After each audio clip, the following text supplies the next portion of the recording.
إن الحمد لله نحمده ونستعينه ونستغفره ونؤمن به ونتوكل عليه ونعوذ بالله من شرور أنفسنا ومن سيئات أعمالنا من يهده الله فلا مضل له ومن يضلل فلا هادي له فلن تجد له وليا مرشدا ونشهد أن لا إله إلا الله وحده لا شريك له هو الذي لا ضد له ولا ند له لا مثل له ولا مثيل له لا وزير له ولا كفيل له لا شبه له ولا شبيه له لا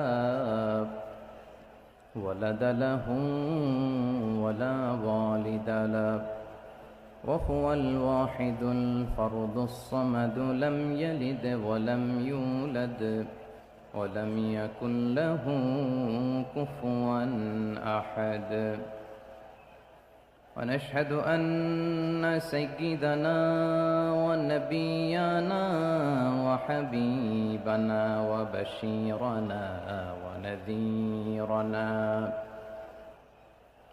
وطبيبنا وطبيب قلوبنا وحبيبنا وحبيب ربنا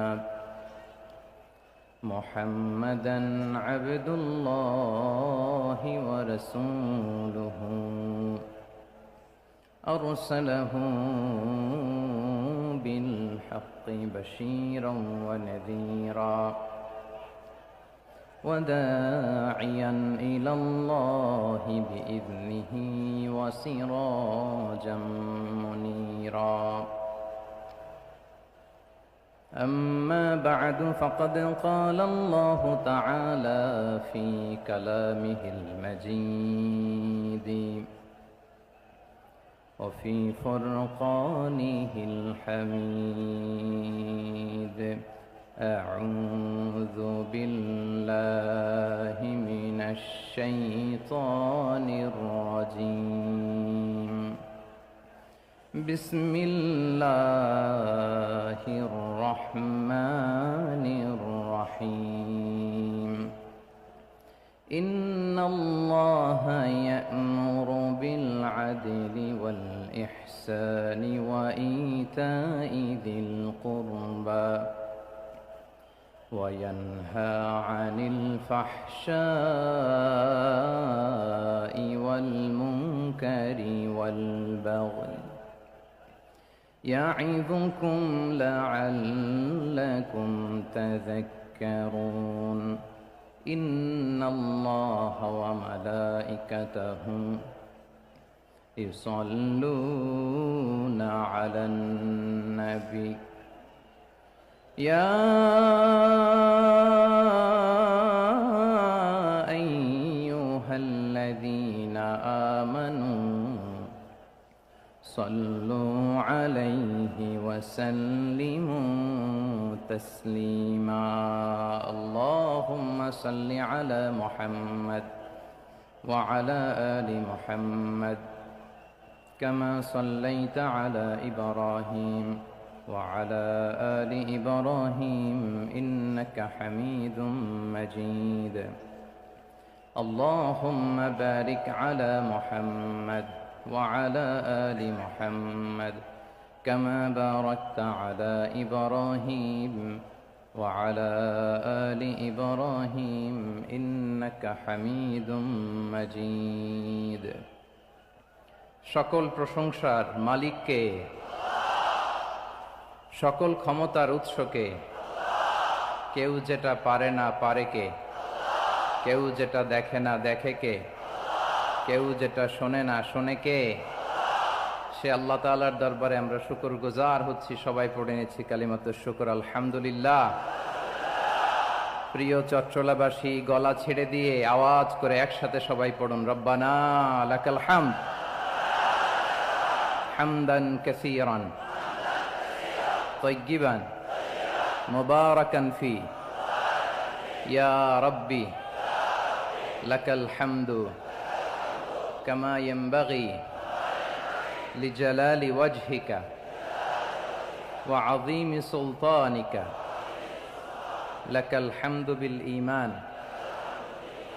লাকাল হামদু বিল ইসলাম লাকাল হামদু বিল কুরআন।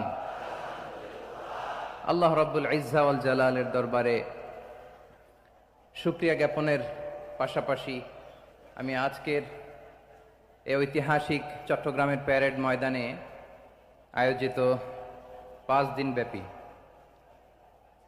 তাফসিরুল কোরআন মাহফিলের যারা সম্মানিত আয়োজক বৃন্দ, ইসলামী সমাজ কল্যাণ পরিষদ চট্টগ্রামকে অন্তরের অন্তঃস্থল থেকে ধন্যবাদ এবং মোবারকবাদ জানাতে চাই, যারা দীর্ঘ কয়েক মাস ব্যাপী অনেক কষ্ট করে, অনেক ডিজাইন করে, অনেক প্ল্যান প্রোগ্রাম করে এরকম চমৎকার একটি কোরআনের বাগানকে সাজিয়েছে।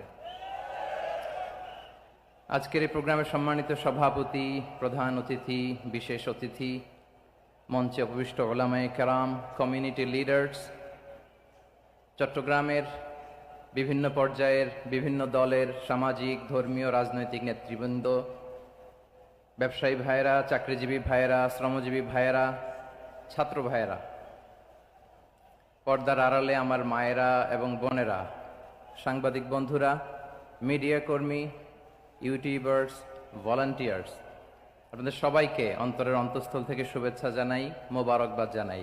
আপনারা সবাই কেমন আছেন? সবাই ভালো আছেন? সুস্থ আছেন? দোয়া করি আল্লাহ তাআলা আপনাদের সবাইকে ভালো রাখুন, সুস্থ রাখুন, নিরাপদে রাখুন। আমরা সবাই পড়ি আমিন। সম্মানিত সুধী, হযরতুল আল্লাম শহীদ মরহুম আল্লামা দেলওয়ার হোসেন সাঈদী রাহিমাহুল্লাহ, ওনার স্মৃতি বিজড়িত আজকের এই ঐতিহাসিক প্যারেড ময়দানের তাফসিরুল কোরআনের প্রোগ্রামে সব আছে। স্টেজ আছে, শ্রোতা আছে, প্যান্ডেল আছে, মিডিয়া কাভারেজ আছে, কিন্তু আমাদের কলিজার টুকটাটা আমাদের মাঝে নাই। আজকের এই প্রোগ্রামে আলোচক হয়ে এই চেয়ারে আমি না বসে ওই শ্রোতাদের কাতারে বসে যদি আমাদের আল্লামার নুরানি চেহারার দিকে তাকিয়ে ওয়াজ শুনতে পারতাম, আমাদের হৃদয়টা ঠান্ডা হয়ে যেত, আমাদের তৃষ্ণার্ত হৃদয় শান্ত হতো। সব আজকে আছে, কি যেন নাই, ঠিক কিনা বলেন? আল্লাহ তাআলা প্রতি 100 বছরে একজন মুজাদ্দিদ পাঠায়, প্রতি 100 বছরে একজন মুজাদ্দিদ, যিনি সমাজকে সংস্কার করেন। আল্লামা দেলওয়ার হোসেন সাঈদী রাহিমাহুল্লাহ ছিলেন তেমন একজন মুজাদ্দিদ। চিৎকার করে বলেন ঠিক কিনা? উনি শিরক বিদআতের আস্তানাকে তছনছ করে দিয়েছেন, তাওহীদের বাণীকে সমুন্নত করেছেন, গণমানুষের কাছে তাফসিরুল কোরআনকে জনপ্রিয় করেছেন। আজীবন তিনি ইসলামকে বিজয়ী শক্তি হিসেবে দেখার স্বপ্ন দেখতেন। এত প্রাঞ্জল ভাষা, এত চমৎকার আধুনিক প্রেজেন্টেশন, গণমানুষের কাছে কোরআনের তাফসিরকে এভাবে জনপ্রিয় করে তোলার মতো ব্যক্তিত্ব আল্লামা সাঈদী ছাড়া দ্বিতীয় কেউ এই বাংলার ভূখণ্ডে নাই। এই যে তাফসিরুল কোরআন, এই যে টার্মিনোলজি, এই টার্মটাই উনি আসলে জনপ্রিয় করেছেন। আমরা আগে জানতাম না যে এভাবে তাফসির করা যায়, এভাবে scientific indications of the Holi কোরআনকে মানুষের কাছে পেশ করা যায়, এভাবে এত জীবন ঘনিষ্ঠ করে, এত ইন্টারেক্টিভ করে কোরআনের কথাগুলো মানুষের কাছে উপস্থাপন করা যায়। উনি অন্যায়ের বিরুদ্ধে সবসময় সোচ্চার ছিলেন, প্রতিবাদী কণ্ঠস্বর ছিলেন। ওনার আলোচনা শুনলে দেহের রক্ত টকবক করে ফুটতে থাকতো। আল্লাহু আকবার, আল্লাহু আকবার, আল্লাহু আকবার। He was a strong mouthpiece of Islamic revivalism. Islamic জাগরণের স্ট্রং মাউথপিস ছিলেন আল্লামা সাঈদী রাহিমাহুল্লাহ। অনেক দোয়া পেয়েছেন। আমরা পড়েছি, এমন জীবন তুমি করিবে গঠন, মরণে হাসিবে তুমি, কাঁদিবে ভুবন। গোটা বিশ্বকে তিনি কাঁদিয়েছেন। আল্লামা যখন ইন্তেকাল করলেন, আমি তখন মালয়েশিয়া থেকে যুক্তরাষ্ট্রে একটা কনফারেন্সে যোগ দিতে যাচ্ছি, কাতার এয়ারলাইন্সে। মালয়েশিয়া থেকে দোহাতে নামলাম। দোহায় যখন আমার ট্রানজিট, তখন শুনতে পেলাম যে আল্লামা বিদায় নিয়েছেন। সোশ্যাল মিডিয়ায় শুনে বিশ্বাস করতে পারলাম না। মুহূর্তের মধ্যেই মাসুদ সাইদি ভাইকে মেসেজ করলাম, উনি কোনো উত্তর দিতে পারলেন না। মাসুদ ভাইয়ের সাথে যখন কোলাকুলি করি, আমাদের শামীম ভাইয়ের সাথে যখন কোলাকুলি করি, মনে হচ্ছে আল্লামা সাইদির ঘ্রাণ পাই। শরীরটা লিটারালি কাঁপছিল, নিজেকে মানাতে পারছিলাম না, বিশ্বাস করতে পারছিলাম না যে আসলে আল্লামা বিদায় নিয়েছেন। ইন দ্য মিন টাইম আমার সেকেন্ড ফ্লাইট দোহা টু নিউ ইয়র্ক, 12 ঘন্টার ফ্লাইটে উঠলাম। ইন্টারনেট থেকে বিচ্ছিন্ন হলাম। নামার পরে শুনলাম আল্লাহু আকবার, যেখানে ওনাকে কবরস্থ করার কথা ছিল সেখানেও কবর দিতে দেয়া হয় নাই। ছবিগুলো দেখতে লাগলাম, হাসিমাখা মুখ, হাসিমাখা নিথর দেহটা, মরণে হাসিবে তুমি কাঁদিবে ভুবন। From east to west, from north to south, the entire globe, গোটা বিশ্ব ওনার জন্য কেঁদেছে, গোটা বিশ্ব কেঁদেছে। কাবার গিলাফ ধরে ধরে মানুষ চিৎকার করেছে। এর চেয়ে শ্রেষ্ঠ মৃত্যুকার হতে পারে? আমাদের আল্লামার আর কি পাওয়ার ছিল বলেন? আর কি পাওয়ার ছিল? কুল্লু নাফসিন যায়িকাতুল মাউত, যারাই দুনিয়াতে আসবে তারা ইন্তেকাল করবে, এটা আমরা মেনে নেই, এটা আমরা জানি। কিন্তু অবাক করা বিষয় হচ্ছে আমরা আজও জানি না আমাদের আল্লামার মৃত্যু কি স্বাভাবিক হয়েছে নাকি এটা পরিকল্পিত মেডিকেল কিলিং ছিল। এটা যে পরিকল্পিত মেডিকেল কিলিং ছিল, এটা ধারণা করার পেছনে অনেক কারণ আছে।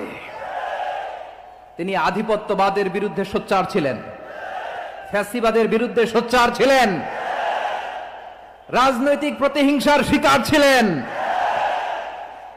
এজন্য এটা মেডিকেল কিলিং হতে পারে এ ধারণা আমরা করতেই পারি। আওয়াজ করে বলেন ঠিক কিনা? যে সময়টা আমরা কাটাচ্ছি, এত সুন্দর সময় বাংলাদেশ আর পাবে না। আমাদের জন্মের পর থেকে এরকম চমৎকার সময় আমরা পাই নাই। এটাই আসল সময়। আমরা ইন্টারিম গভর্নমেন্টের কাছে দাবি জানাই, উচ্চতর তদন্ত কমিটি করে এটা কি হত্যাকাণ্ড ছিল নাকি স্বাভাবিক মৃত্যু ছিল, এই রিপোর্ট গণমানুষের কাছে প্রচার করে জানাতে হবে। এই দাবির সাথে কি সবাই আপনারা একমত? কারা কারা একমত হাত তুলে দেখান।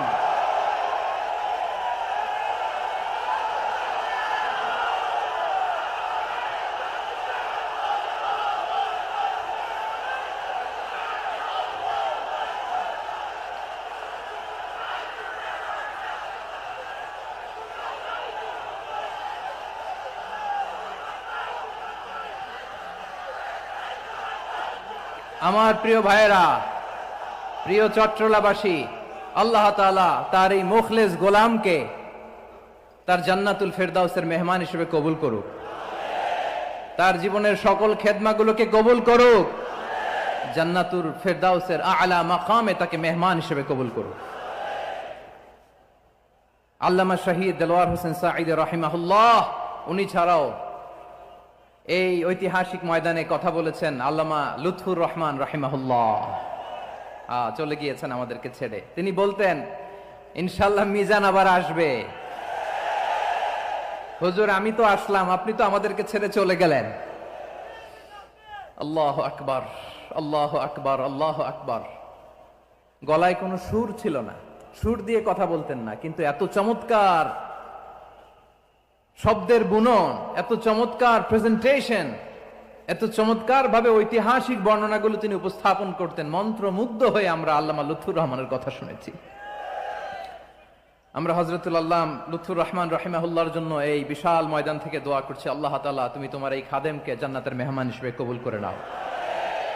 আরো অনেক আল্লামারা এখানে কথা বলেছেন, বিশেষ করে বাইতুল শরফের মরহুম পীর সাহেব হুজুর থেকে শুরু করে আরো যারা যারা তারকাতুল্য ওলামায়ে কেরাম এই চট্টগ্রামের ময়দানে কথা বলেছেন, আলো ছড়িয়েছেন।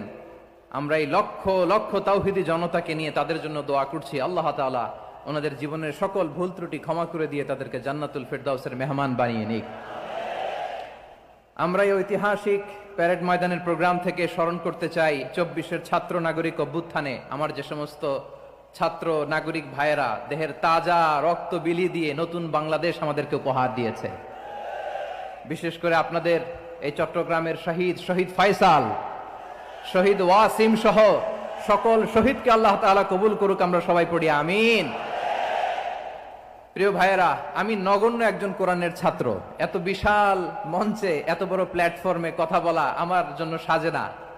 তারপরও আমাদের মুরব্বীরা আমাদের ডানে বায়ে বসে আছেন, ওনাদের আদেশ ক্রমে, ওনাদের অনুমতি ক্রমে কিছু কথা আজকের এই ঐতিহাসিক প্রোগ্রামে আপনাদের সামনে উপস্থাপন করার চেষ্টা করব। ওমা তৌফিক ইল্লা বিল্লাহ। প্রিয় ভাইয়েরা, 5 দিন ব্যাপী এই তাফসিরুল কোরআনের প্রোগ্রামে অনেক ওলামা হযরত কথা বলেছেন। যারা কোরআন সুন্নাহ থেকে আমাদেরকে কোরআনের কথাগুলো শোনালেন, আমরা যেন সেগুলো আমল করতে পারি, আল্লাহ আমাদেরকে তৌফিক দান করুক। শুরুতে আমাদের নিয়তটাকে খালেস করে নেওয়া দরকার। এই যে গ্যাদারিং, এই যে হিউজ শোডাউন, এগুলো যদি আমাদের নিজেদেরকে পরিবর্তন না করে তাহলে এতে কোনো লাভ নাই। জোরে বলেন ঠিক কিনা? এই প্রোগ্রাম যদি আমাদের জীবনকে পরিবর্তন করে, আমাদের চিন্তার ডিএনএ কে চেঞ্জ করে দেয়, তাহলেই চট্টগ্রামের প্যারেড ময়দান সার্থক। আসুন আমরা চিন্তাকে খালেস করে নেই।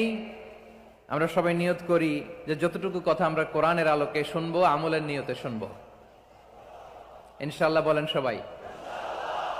আপনারা সবাই ঠিকঠাক আছেন তো? কখন আসছেন? আপনারা সবাই আসছেন কখন? সকালে, কেউ দুপুরে, 9টায়? আল্লাহ আল্লাহ আল্লাহ। দুপুরের খাবার খাওয়ার সুযোগ হয়েছিল? খান নাই? রোজা রাখছেন? আহা, আমি কি দিয়ে বিদায় দেব আমার এই ভাইগুলোরে? আল্লাহ তুমি আমার ভাইগুলোরে কবুল করো। ইসলামের পক্ষের এই গণজোয়ারকে আগামীর বাংলাদেশের ইসলামের জন্য তুমি কবুল করো। যেই ভালোবাসা ইসলামের জন্য হয়, যেই গণজোয়ার কোরআনের জন্য হয়, পৃথিবীর কোন শক্তি দিয়ে সেটাকে আটকানো যায় না। জোরে বলেন ঠিক কিনা? এজন্য গ্রাজুয়ালি, সিস্টেম্যাটিক্যালি, মেথোডোলজিক্যালি আমাদেরকে আগাতে হবে, শুধু আবেগ দিয়ে নয়। বিবেকেরও দরকার আছে না নাই? প্রিয় ভাইয়েরা, আসুন, আমাদের কথা অনেক বেশি, সময় অনেক কম, আমরা আর কাল বিলম্ব না করে মহাবিশ্বয় মহাগ্রন্থ আল কোরআন আল কারীম থেকে কিছু কথা শুনি। আমি যে টপিকটা নিয়ে আজকের ঐতিহাসিক চট্টগ্রামের প্যারেড ময়দানের তাফসিরুল কোরআন প্রোগ্রামে আলোচনা করব, সেটা হচ্ছে সূরাতু আন-নাহলের 90 নম্বর আয়াত নিয়ে কিছু কথা আমরা উপস্থাপন করবার চেষ্টা করব ইনশাআল্লাহ। আমার খুতবার শুরুতেই আপনারা মোটামুটি আন্দাজ করে ফেলেছেন যে আমি কি নিয়ে আলোচনা করব, কারণ যে আয়াতটি আমি তেলাওয়াত করেছি এই আয়াতটি প্রায়শই এই ভূখণ্ডে, এই বাংলাদেশে জুমার দিনে খতিব সাহেবরা দ্বিতীয় খুতবার শেষের দিকে পড়ে না? কি কমন পড়ছে?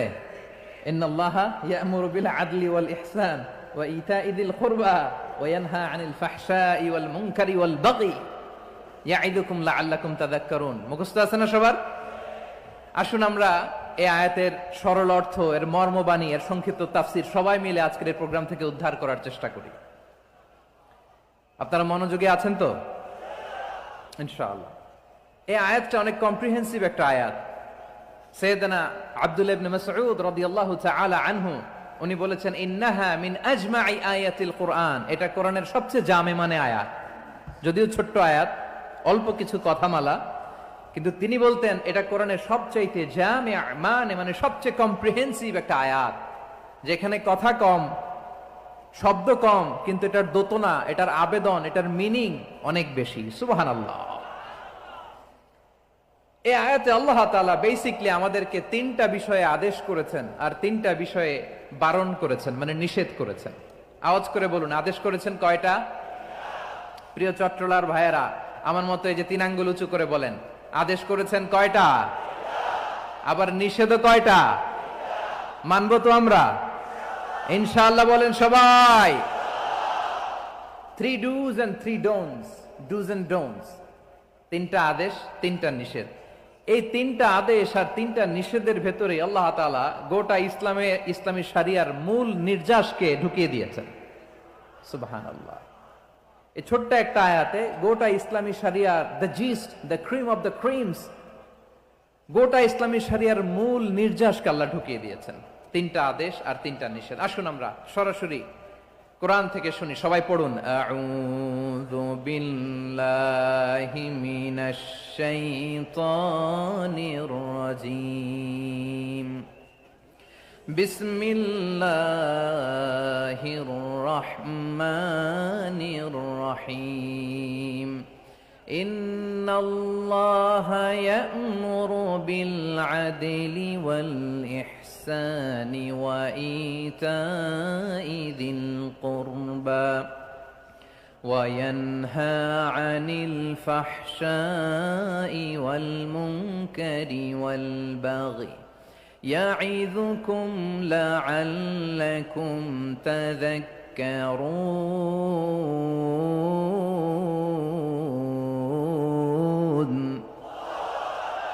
আল্লাহ তাআলা ইরশাদ করছেন ইন্নাল্লাহা ইয়া'মুরু বিল আদলি ওয়াল ইহসান, নিশ্চয় আল্লাহ তাআলা তোমাদেরকে ন্যায় বিচারের আদেশ দেন, সদাচরণের আদেশ দেন, নিকটাত্মীয়দেরকে দানের আদেশ দেন। আদেশ কয়টা? আওয়াজ করে সবাই বলুন তো কয়টা? নিশ্চয় আল্লাহ তাআলা তোমাদেরকে ন্যায় বিচারের আদেশ দেন, সদাচরণের আদেশ দেন, তিনি তোমাদের নিকটাত্মীয়দেরকে দানের আদেশ দেন, আর তিনি তোমাদেরকে অশ্লীলতা থেকে নিষেধ করেন, মন্দ কাজ থেকে নিষেধ করেন, অবাধ্যতা সীমা লঙ্ঘন থেকে নিষেধ করেন। তিনি তোমাদেরকে উপদেশ দেন যাতে তোমরা শিক্ষা গ্রহণ করো।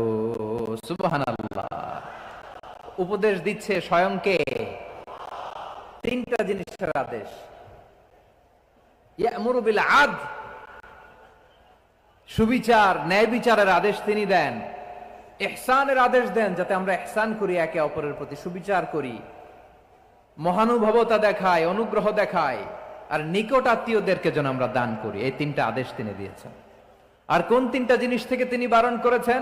অশ্লীলতা, ফাহশা, মুনকার, মানে সব মন্দ আর অসৎ কাজ, এগুলো থেকে তিনি আমাদেরকে বারণ করেন।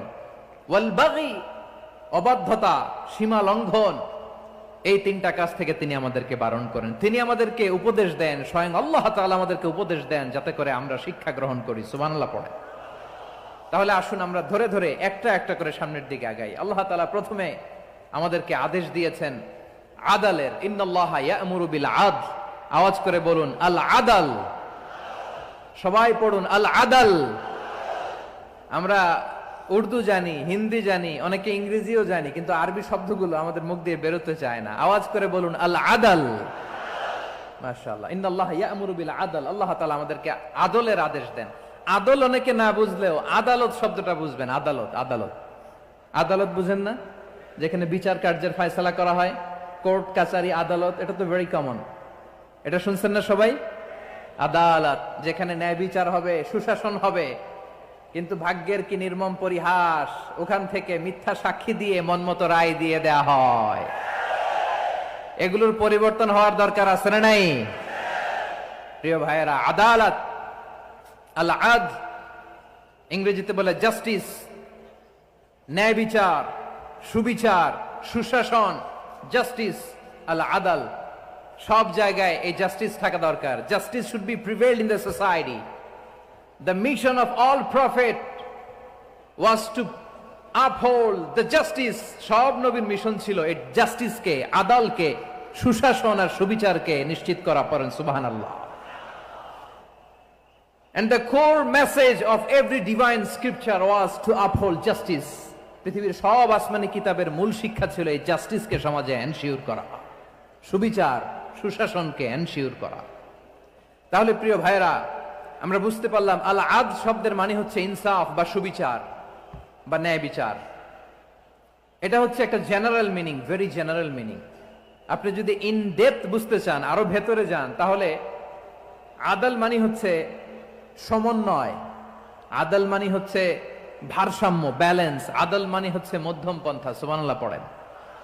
কারণ সব সময় সমান সমান হইলেই সুবিচার হয় না। কথা কি বুঝতেছেন? ইসলামের দ্য কনসেপ্ট অফ আদল, এটা এমন আদল, এটা সব সময় সমান সমান নয়।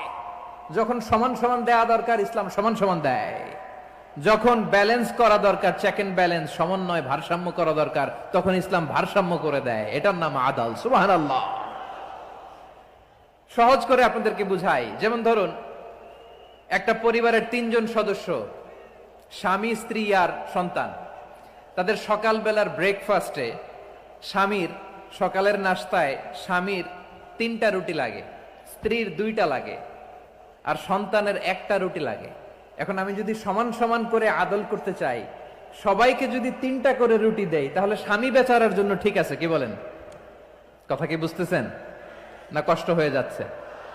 যদি সমান সমানের নিয়মে আগাই, তাহলে 3টা করে যদি রুটি দেই স্বামীর জন্য ওকে, কিন্তু স্ত্রীর জন্য 1টা বেশি হয়ে যায়। আর সন্তানের জন্য কয়টা বেশি হয়? আচ্ছা, এই তো বুঝতেছেন, মাশাআল্লাহ।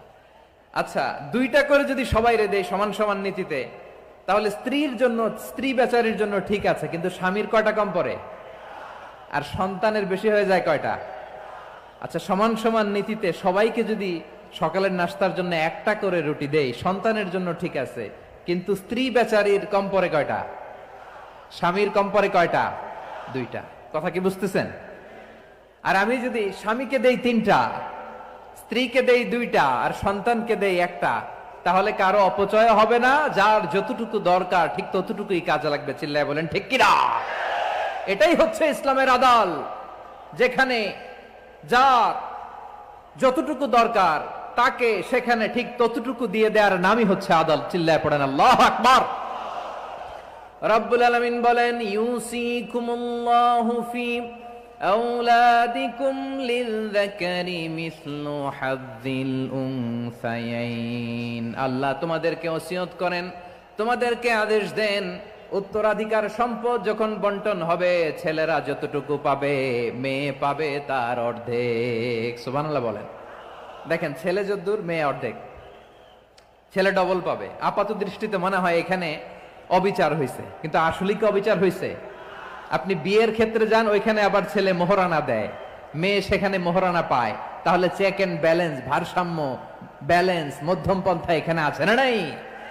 এটাই হচ্ছে ইসলামের আদল। আল্লাহ তাআলা এই আদলের আদেশ দিয়েছেন, সুবিচার, ন্যায় বিচার, সুশাসন এবং ভারসাম্যের আদেশ দিয়েছেন। প্রিয় ভাইয়েরা, একটি শান্তিময় সমাজ, একটা সমৃদ্ধ সমাজ, একটা মানবিক সমাজ যদি আমরা পেতে চাই, এই আয়াতের মধ্যে যতগুলো পয়েন্ট আছে সবগুলোর বাস্তবায়ন লাগবে।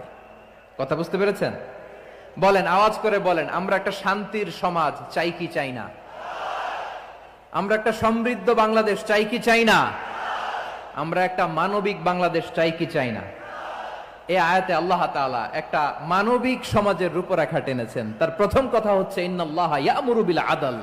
আল্লাহ তাআলা তোমাদেরকে আদলের নির্দেশনা দেয়, সুবিচার, সুশাসনের নির্দেশনা দেয়। যে সমাজে আদল থাকে না, সেই সমাজে জুলুম মানুষের ঘাড়ে চেপে বসে। আদলের বিপরীত হচ্ছে জুলুম। আদলের বিপরীত কি? জুলুম বা জাওর, অত্যাচার, অবিচার, বৈষম্য। এই যে বৈষম্য বিরোধী ছাত্র আন্দোলন কেমন পড়ছে? এই যে একজন সমন্বয়ক তো দেখা করলো আমার সাথে। জুলুম মানে হচ্ছে বৈষম্য। বৈষম্যের স্থান ইসলামে নাই, অবিচারের স্থান ইসলামে নাই, জুলুমের স্থান ইসলামে নাই। আল্লাহ তাআলা বলেন যে আমি জুলুমকে নিজের জন্য হারাম করেছি এবং তোমাদের জন্য হারাম করেছি। বিশ্বনবী ফরমান, আল্লাহ তাআলা বলেন হাদিসে কুদসিতে, ইয়া ইবাদি ইন্নী হারামতুয যুলমা আলা নাফসি ওয়া জাআলতুহু বাইনাকুম মুহাররামান ফালা তাযালামু। আমার গোলামেরা শোনো, নিশ্চয় আমি আল্লাহ তাআলা জুলুমকে আমি আমার উপরে হারাম করেছি, অনুরূপভাবে জুলুম করাকে তোমাদের উপরেও হারাম করেছি। ফলে ফালা তাযালামু, তোমরা একে অপরের সাথে জুলুম করো না। নির্দেশনাটা কার? খবরদার, জুলুমের সাথে আমাদের কোনো সম্পর্ক নাই। আল্লাহ তাআলা আদলের আদেশ দিয়েছেন, আদালতের আদেশ দিয়েছেন, সুশাসনের, ন্যায় বিচারের আদেশ দিয়েছেন। ইন্নাল্লাহা ইয়ামুরু বিল আদল, আমাদেরকে আদল প্রতিষ্ঠা করতে হবে। জুলুমের সাথে ইসলামের কোনো সম্পর্ক নাই। আল্লাহ তাআলা জালিমদের জন্য কঠিন শাস্তি প্রস্তুত করে রেখেছেন। যারা এই আদলকে ভুলুণ্ঠিত করে জুলুমের রাস্তায় হাঁটতে চায়, তাদের প্রাপ্য কিয়ামতের ময়দানে বুঝিয়ে দিবে কে? আল্লাহ তাআলা তাদের প্রাপ্যকে বুঝিয়ে দিবেন। এজন্য বিশ্বনবী বলে, খবরদার, তোমরা ইনসাফ করবে, আদল করবে, জুলুম করবে না। আর যুলমু যুলুমাতুন ইয়াউমাল কিয়ামা, জুলুম কিয়ামতের দিন অন্ধকার হয়ে জালিমের ঘাড়ে চেপে বসবে। আবার বিশ্বনবী বলতেন, ইত্তাকি দাওয়াতাল মাজলুম, খবরদার, তোমরা মজলুমের কান্নাকে ভয় করো। ফাইন্নাহু লাইসা বাইনাহু ওয়া বাইনাল্লাহি হিজাব, কেননা মজলুমের কান্নার মাঝে আর আল্লাহর আরশের মাঝে কোনো পর্দা থাকে না। বিশ্বাস হয়? এই কথা বিশ্বাস হয়? এর জলজ্যান্ত প্রমাণ তো আমরা নিজেরাই দেখলাম। হ্যাঁ, মজলুমের কান্না ফুলে ফেপে মহিরুহ হয়ে পাহাড়ের মতো হয়ে বিস্ফোরিত হয়ে জালিমের মসনদকে ছারখার করে দিয়েছে। এর প্রমাণ তো আমরা নিজেরাই তো দেখলাম।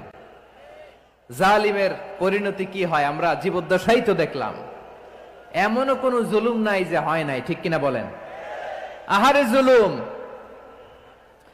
আহারে জুলুম।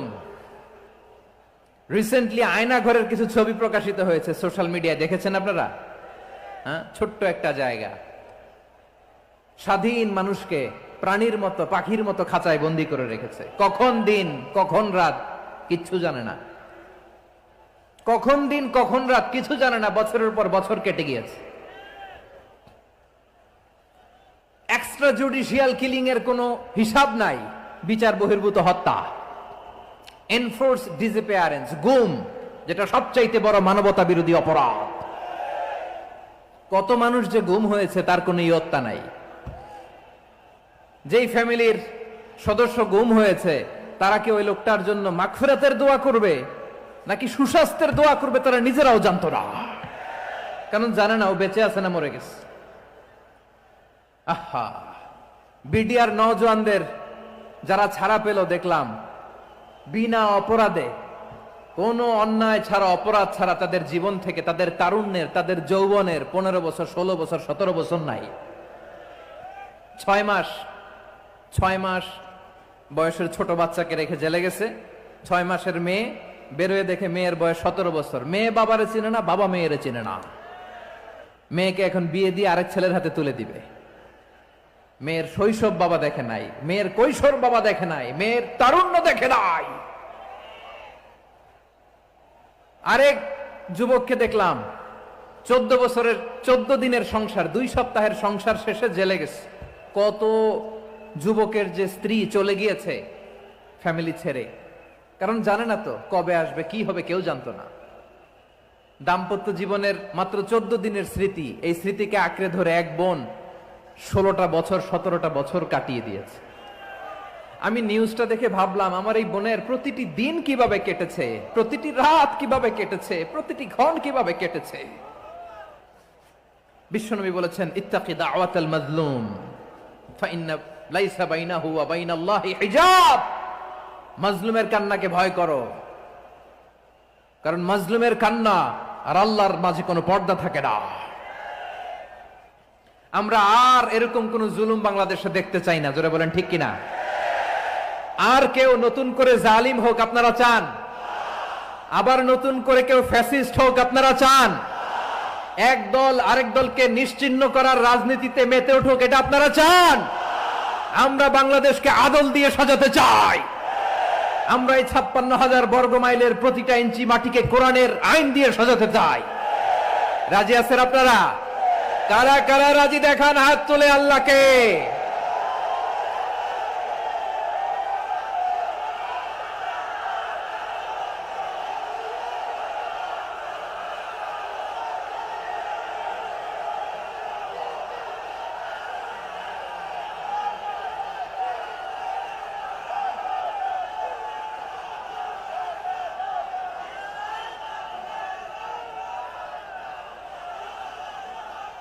বসুন আমার প্রিয় বীর চট্টলার তৌহিদি মুসলমান, আমরা আর নতুন করে কেউ জালিম হোক এটা চাই না, নতুন করে আবার কেউ ফ্যাসিস্ট হোক আমরা চাই না, এক দল আরেক দলকে নিশ্চিহ্ন করার রাজনীতি করুক আমরা চাই না।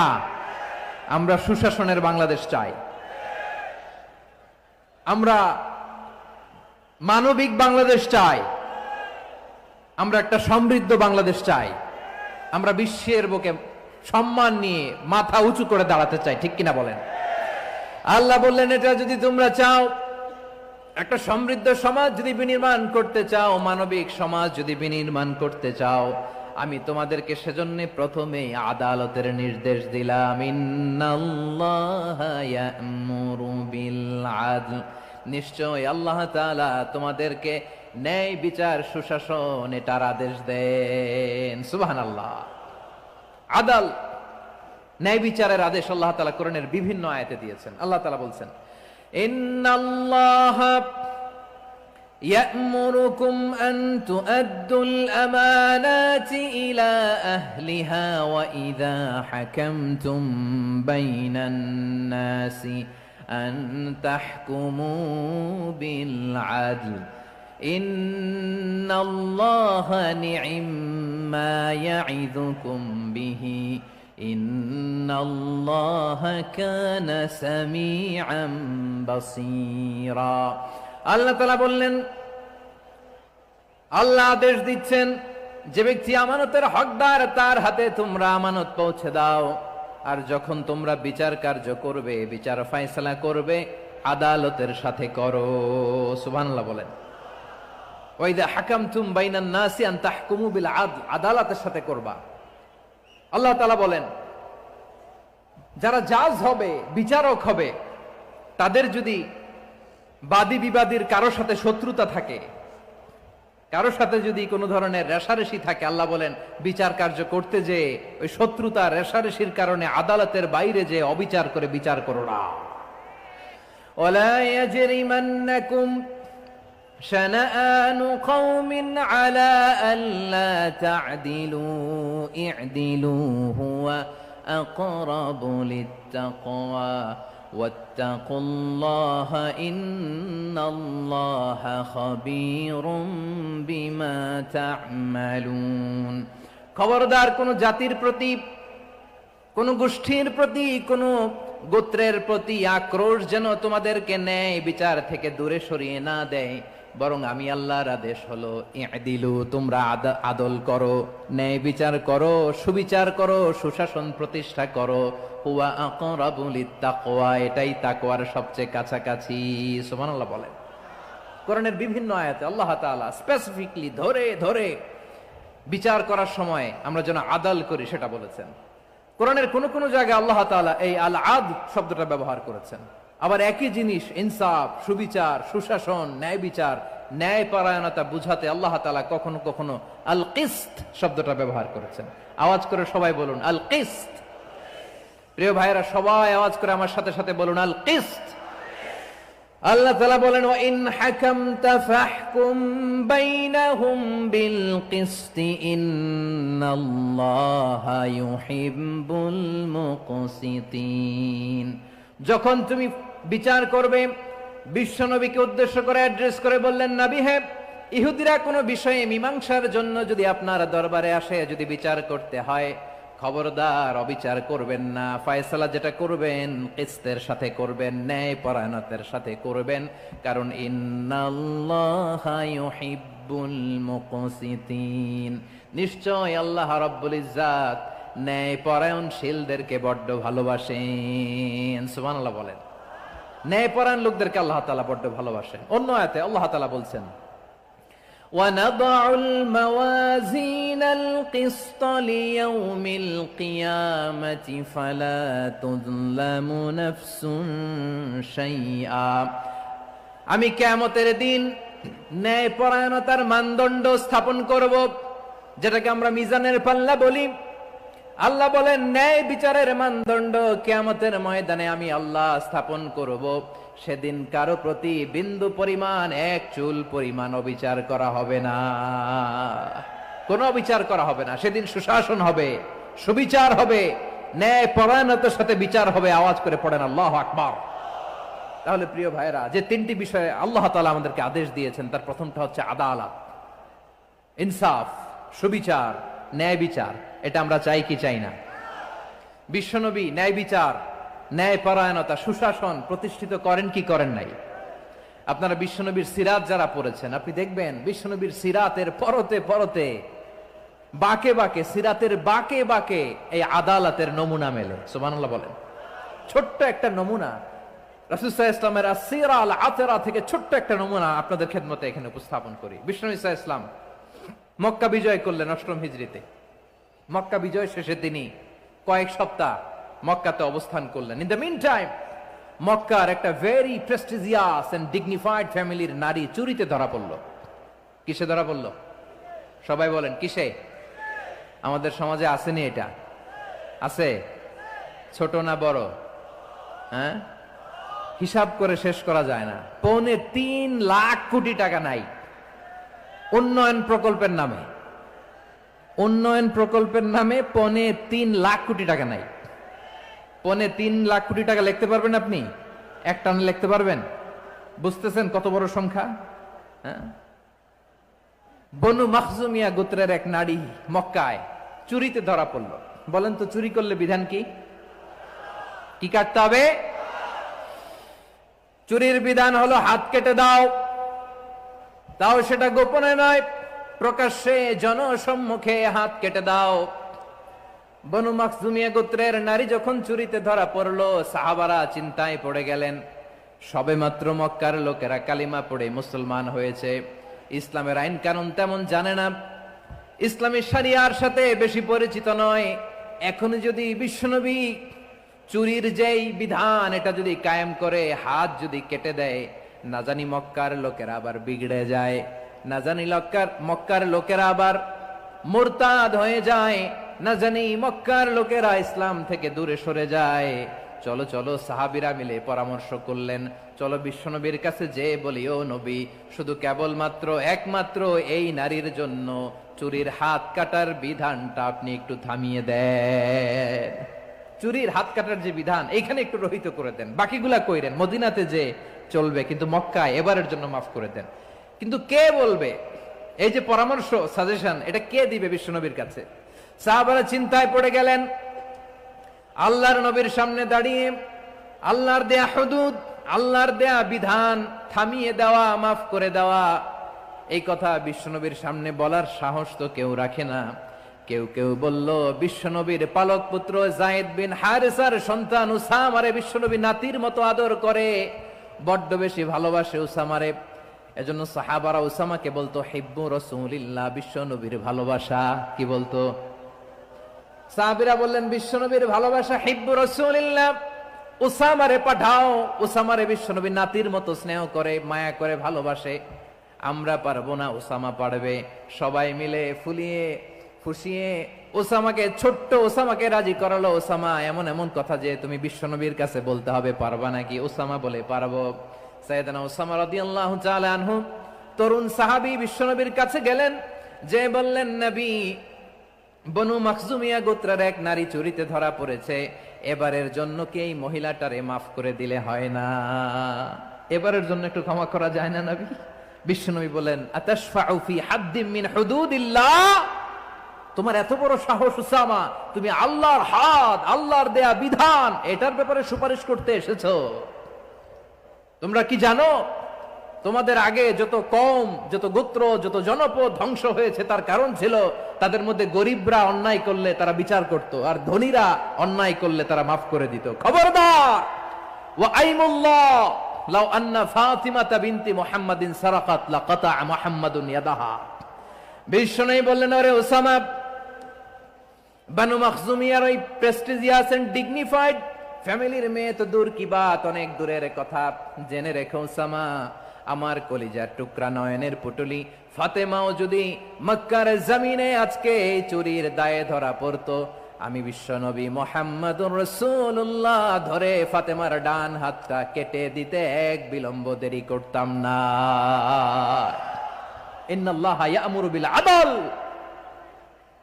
আমাদেরকে জাস্টিস শিখায় পশ্চিমারা, আমাদেরকে ইনসাফ শিখায়, আমাদেরকে সুশাসন শিখায়। আর ইনসাফ, সুশাসন, ন্যায় বিচার, সুবিচার, জাস্টিস কারে বলে বিশ্বনবীর বায়োগ্রাফি থেকে জেনে নাও। এই ছিল বিশ্বনবী ইসলামের আদালতের নমুনা। আপনি যদি সাইয়েদনা ওমর ফারুকের জীবনের দিকে তাকান, এমন কঠোর, এমন বীর সেনানী ছিলেন। সাইয়েদনা ওমর ফারুক যদি রাস্তার এই মাথা দিয়ে হাঁটা শুরু করতেন, শয়তান ওমর ফারুককে দেখলে ওই রাস্তা রেখে দিয়ে অন্য রাস্তা দিয়ে হাঁটতো। সুবহানাল্লাহ। ওমর ফারুক রাদিয়াল্লাহু তাআলা আনহু কি পার্সোনালিটি ছিল, কি পার্সোনালিটি! আমাদের এলাকায় ছোট বাচ্চারা রাতে ভাত খেতে চায় না, আমার মেয়েটাও খেতে চায় না। এই এটা দিব, ওইটা দিব, আজকে মাহফিলে আসার সময় বলে দিছে লিস্ট করে এটা এটা আনতে হবে। তো ছোট্ট বাচ্চাদের অনেক বায়না থাকে। ওরা রাতে খেতে চায় না। তো মায়েরা বিভিন্ন ভয় দেখায়, এই বাঘ আসবে, বাঘ আসবে খাও, এই ভূত আসবে, ভূত আসবে খাও। আপনারা কি বলেন চট্টগ্রামে? কি আসবে? হ্যাঁ, ভূত, ভূত, ভূত আসবে, বাঘ আসবে, খাও খাও খাও, তাড়াতাড়ি খাও। তো বাচ্চারা এগুলো শুনে ভয়ে খেতে শুরু করে। মদিনার জমিনেও একই ঘটনা ঘটতো। মদিনার ছোট্ট ছোট্ট সোনামণিরা খেতে চাইতো না। তো মায়েরা বলতো, হা হুয়া ইয়াতি উমর, হা হুয়া ইয়াতি উমর, ওই যে উমর আসতেছে, উমর। ওমরে ফারুকের কথা শুনলে বাচ্চারা একেবারে ঠান্ডা। সুবহানাল্লাহ পড়বেন না? প্রভু তুমি বলেছ রাসূল দেবে না, বলনি দেবে না ওমর, বলনি দেবে না হামজা তারিক, খালিদ বিজয়ী সমর। প্রভু তুমি বলেছ রাসূল দেবে না, বলনি দেবে না ওমর, বলনি দেবে না হামজা তারিক, খালিদ বিজয়ী সমর। প্রভু তুমি বলেছ রাসূল দেবে না। আল্লাহু আকবার। ওমর ফারুক রাদিয়াল্লাহু তাআলা আনহু, ওনার কথা শুনলে গায়ের মধ্যে গুজবাম হয়, গায়ের পশমগুলো দাঁড়িয়ে যায়। সুবহানাল্লাহ বলেন। কি পার্সোনালিটি ছিল, কি ব্যক্তিত্ব ছিল। মুনাফিকরা ওমর ফারুককে জমের মতো ভয় পেতেন। শয়তান, খুদ শয়তান এই রাস্তা দিয়ে আসলে শয়তান অন্য রাস্তা দিয়ে হাঁটতো। ওমরে ফারুক রাদিয়াল্লাহু তাআলা আনহুর জীবনে যদি দেখেন, তাহলে সেখানে আপনি আদালতের, ইনসাফের, সুশাসনের, জাস্টিসের নমুনা দেখতে পাবেন। কয়টা শুনবেন? সাইয়েদনা ওমরে ফারুকের রাদিয়াল্লাহু তাআলা আনহুর সন্তান আব্দুর রহমান মিশরে মদ খেয়ে মদ্যপ অবস্থায় ধরা পড়েছে। মদ খাওয়ার কারণে, মদ যদি কেউ পান করে আর যদি প্রমাণিত হয়, তার বিচার হলো 80 বেত। আওয়াজ করে বলেন কয় বেত? বাংলাদেশেও তো এই আইন আছে নাকি? বাংলাদেশে আছে? হ্যাঁ, মদ খাইলে 80 বেত, এই আইন বাংলাদেশে চালু হোক। আমরা চাই কি চাই না? চাই সবাই। এজন্যই তো ইসলাম ভাল লাগে না। ইসলামকে ভাল লাগে না। ইসলামকে আউট করে রাখতে পারলেই তো এরকম বড় বড় বোতল খাওয়া যায়। একেবারে সহজ, পানির মতো সহজ, হিসাব একেবারে সহজ।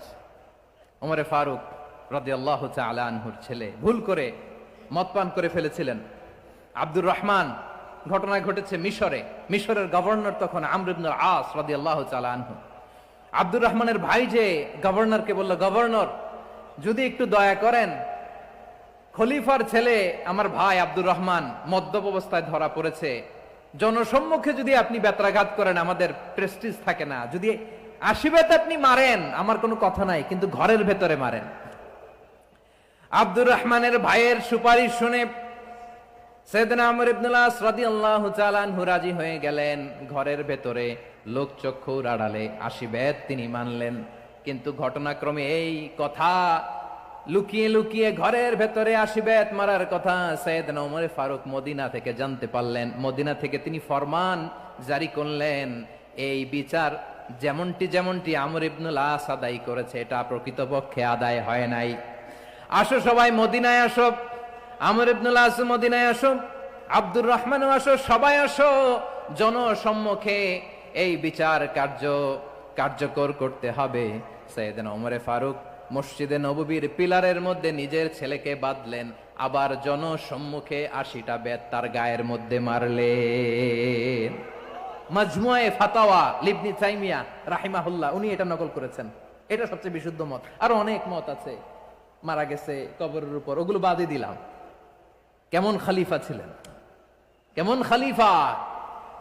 পশ্চিমারা তোমরা জাস্টিস আমাদেরকে শেখাও, ইনসাফ কারে বলে, সুশাসন আমাদেরকে তোমরা শিখাও। ওমরে ফারুক রাদিয়াল্লাহু তাআলা আনহু ওই বিচারকে তিনি ধর্তব্য মনে করেন নাই। মদিনাতে এনে আবার জনসম্মুখে আবার 80 বেত মেরেছেন। মিশরে ওমরে ফারুক রাদিয়াল্লাহু তাআলা আনহু আমর ইবনুল আসকে গভর্নর করে পাঠালেন। সেখানে আমর ইবনুল আসের ছেলে একটা প্রতিযোগিতায় রানার আপ হয়েছে। এক মিশরি সেখানে চ্যাম্পিয়ন হয়েছে। রানার আপ বুঝতে পেরেছেন তো? রানার আপ সেকেন্ড হয়েছে, এক মিশরি হয়েছে চ্যাম্পিয়ন প্রথম। কিন্তু গভর্নরের ছেলে ও জিততে পারে নাই, ও রাগে ওই মিশরীর গায়ের মধ্যে কয়েকটা লাঠি দিয়ে বাড়ি মেরেছে। মিশরী যে মদিনাতে ওমরে ফারুকের কাছে বিচার দিলেন, আপনার গভর্নরের ছেলে অন্যায়ভাবে আমার গায়ে হাত তুলেছে। সাইয়েদনা ওমরে ফারুক আবার ফরমান জারি করলেন, আসো মদিনাতে আসো। মিশরীকে ডাকলেন। ওই মিশরের গভর্নর আমর ইবনুল আস রাদিয়াল্লাহু তাআলা আনহুকে ডাকলেন, তার ছেলেকেও ডাকলেন, সবাই বসে রইল। আমর ইবনুল আস রাদিয়াল্লাহু তাআলা আনহু মাথা নিচু করে বসে আছেন, লজ্জায় কাচুমাচু। হায় হায়, আজকে আমার ছেলের কারণে আমিরুল মুমিনিন খলিফাতুল মুসলিমিন ওমরে ফারুকের কাছে আমি জনসম্মুখে লজ্জিত হচ্ছি।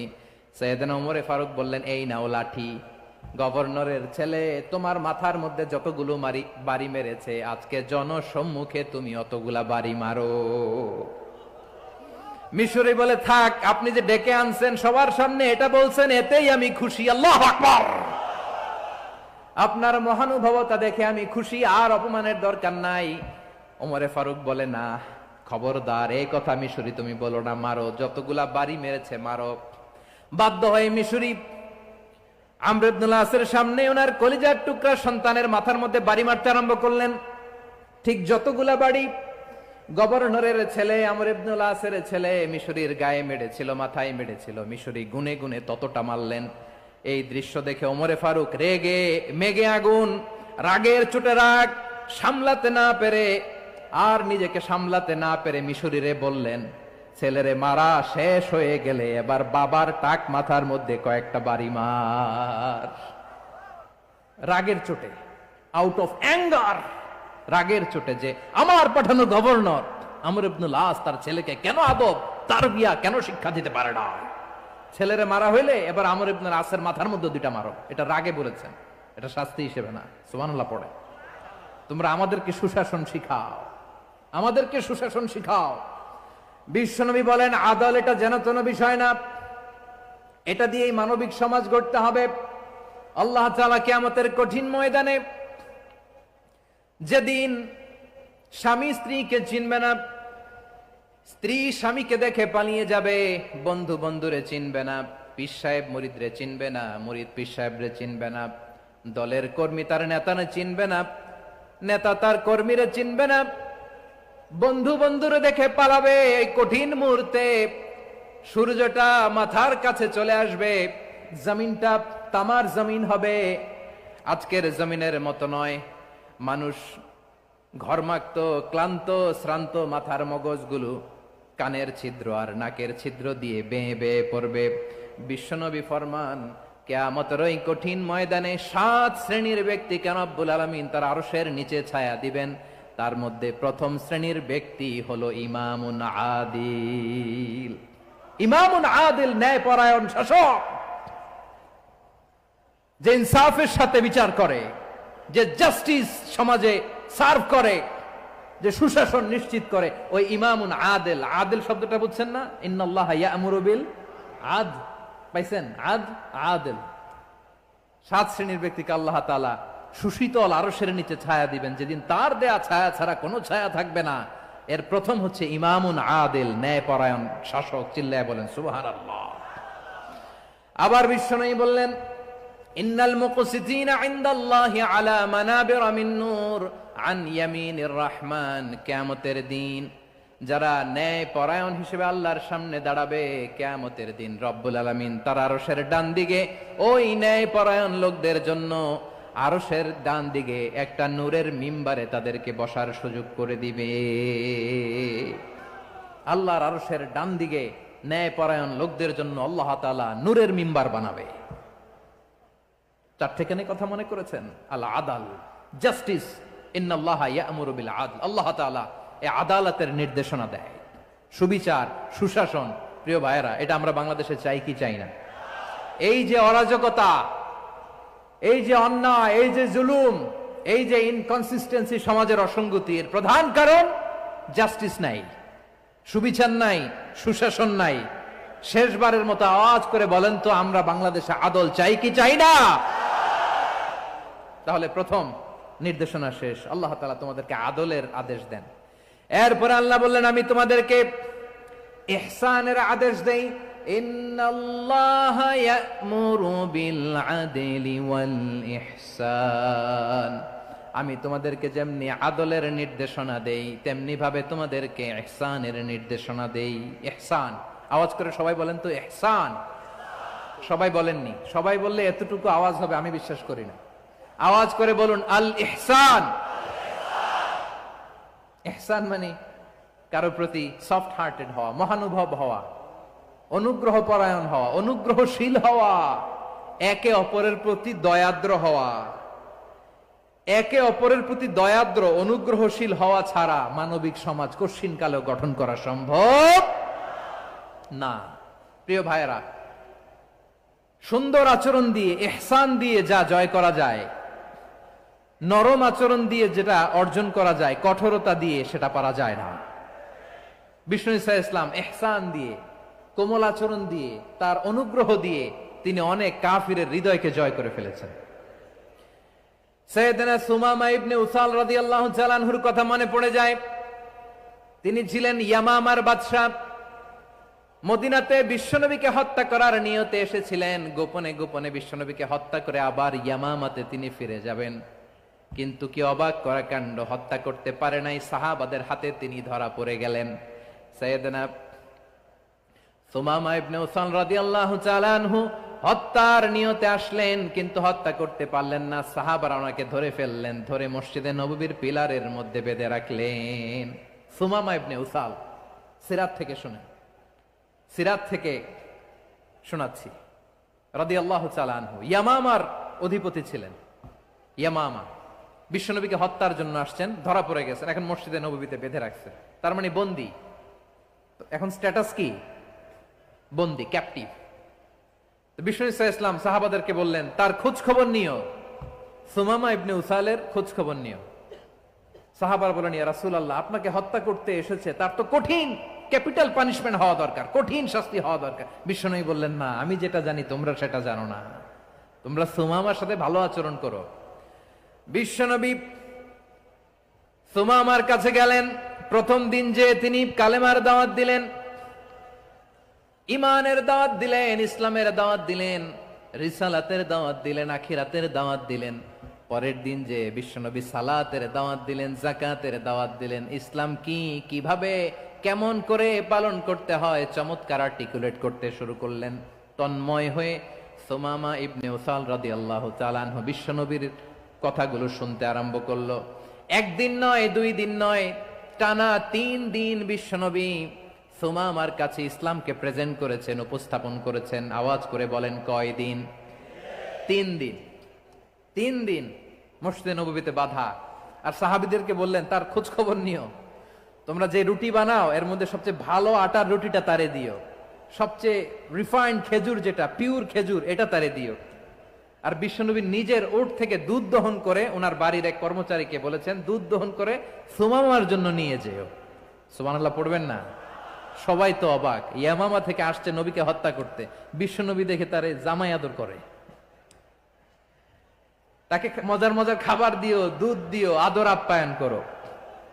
একদিন নয়, 2 দিন নয়, টানা 3 দিন বিশ্বনবী এভাবে সুমামার কাছে যেয়ে যে ইসলামকে প্রেজেন্ট করতে আরম্ভ করলেন, ইসলামকে উপস্থাপন করতে শুরু করলেন। আর তাকে চমৎকার এন্টারটেইনমেন্ট, আপ্যায়ন দিতে আরম্ভ করলেন। টানা 3 দিন যখন ইসলামের দ্য বিউটিজ অফ ইসলাম, ইসলামের সুমহান বাণী, সৌন্দর্য তার কাছে উপস্থাপন শেষ, তাকে আপ্যায়ন শেষ, বিশ্বনবী বললেন সাহাবেদেরকে যাও এবার সুমামার হাতের পায়ের রশি দুটো খুলে দাও। সাহাবারা বললেন ইয়া রাসূলুল্লাহ, কি বলেন আপনি? ও তো হত্যাকারী, সুযোগ পায় নাই, আপনারে মারতে পারে নাই, ছেড়ে দিলে আবার ও আপনার উপর তলোয়ার নিয়ে ঝাঁপিয়ে পড়বে। নবী এই সিদ্ধান্ত আপনি নিতে যাবেন না। বিশ্বনবী বললেন যেটা বলেছি সেটা করো, সুমামার রশিগুলো ছেড়ে দাও, সুমামার হাতে পায়ের রশিগুলো যে তোমরা খুলে দাও। সাহাবারা তর্ক জুড়ে দিলেন, লা ইয়া রাসূলুল্লাহ, এমনটা করবেন না তো, ভয়ঙ্কর ভয়ঙ্কর খুনি, কি জানি কি হয়ে যায়। বিশ্বনবী বললেন না, তার হাতে পায়ের রশিগুলো খুলে দাও। সাহাবারা বিশ্বনবীর কথা মতো তার হাতে পায়ের রশিগুলো খুলে দিল। সুমামা মুহূর্তের মধ্যে মসজিদে নববী থেকে বের হয়ে ইয়ামামায় ফিরে না যে মসজিদে নববীর পাশে একটা খেজুর বাগান ছিল সেখানে চলে গেলেন। সেখানে একটা ছোট্ট কুয়া ছিল, কুয়ার পানি দিয়ে তিনি গোসল করলেন। সুবহানাল্লাহ পড়েন। কুয়ার পানি দিয়ে গোসল করে মসজিদে নববীর সামনে এসে বিশ্বনবী এবং সাহাবাদের সামনে দাঁড়িয়ে সাব্বাবা উঁচু করে বললেন, আশহাদু আল্লা ইলাহা ইল্লাল্লাহ ওয়া আশহাদু আন্না মুহাম্মাদান আবদুহু ওয়া রাসূলুহু। আল্লাহু আকবার। আমি সাক্ষ্য দিচ্ছি আল্লাহ ছাড়া কোনো ইলাহ নাই, আর মুহাম্মদ আল্লাহ তাআলার প্রেরিত বান্দা এবং রাসূল। প্রিয় ভাইয়েরা, ইহসান দিয়ে যা জয় করা যায়, কঠোরতা দিয়ে সেটা কঠিনকালেও জয় করা যায় না। আওয়াজ করে বলেন ঠিক কি না? এবার সুমামা দাঁড়িয়ে বলে, ওগো নবী, আমি তো কালিমা পড়ে মুসলমান হয়ে গেলাম, এবার শোনেন, এই মুহূর্তের আগে আপনার চেহারার চাইতে নিকৃষ্ট কোনো চেহারা আমার কাছে ছিল না, কিন্তু শাহাদা পাঠ করার পরে আপনার চেহারার চাইতে উত্তম শ্রেষ্ঠ কোনো চেহারা আমার কাছে আর নাই। ও নবী, আজকের দিনের আগে ইসলাম ধর্মের চেয়ে নিকৃষ্ট অপছন্দনীয় কোনো ধর্ম আমার কাছে ছিল না, কিন্তু এই মুহূর্ত থেকে ইসলামের চেয়ে সেরা শ্রেষ্ঠ পছন্দনীয় কোনো ধর্ম আমার কাছে নাই।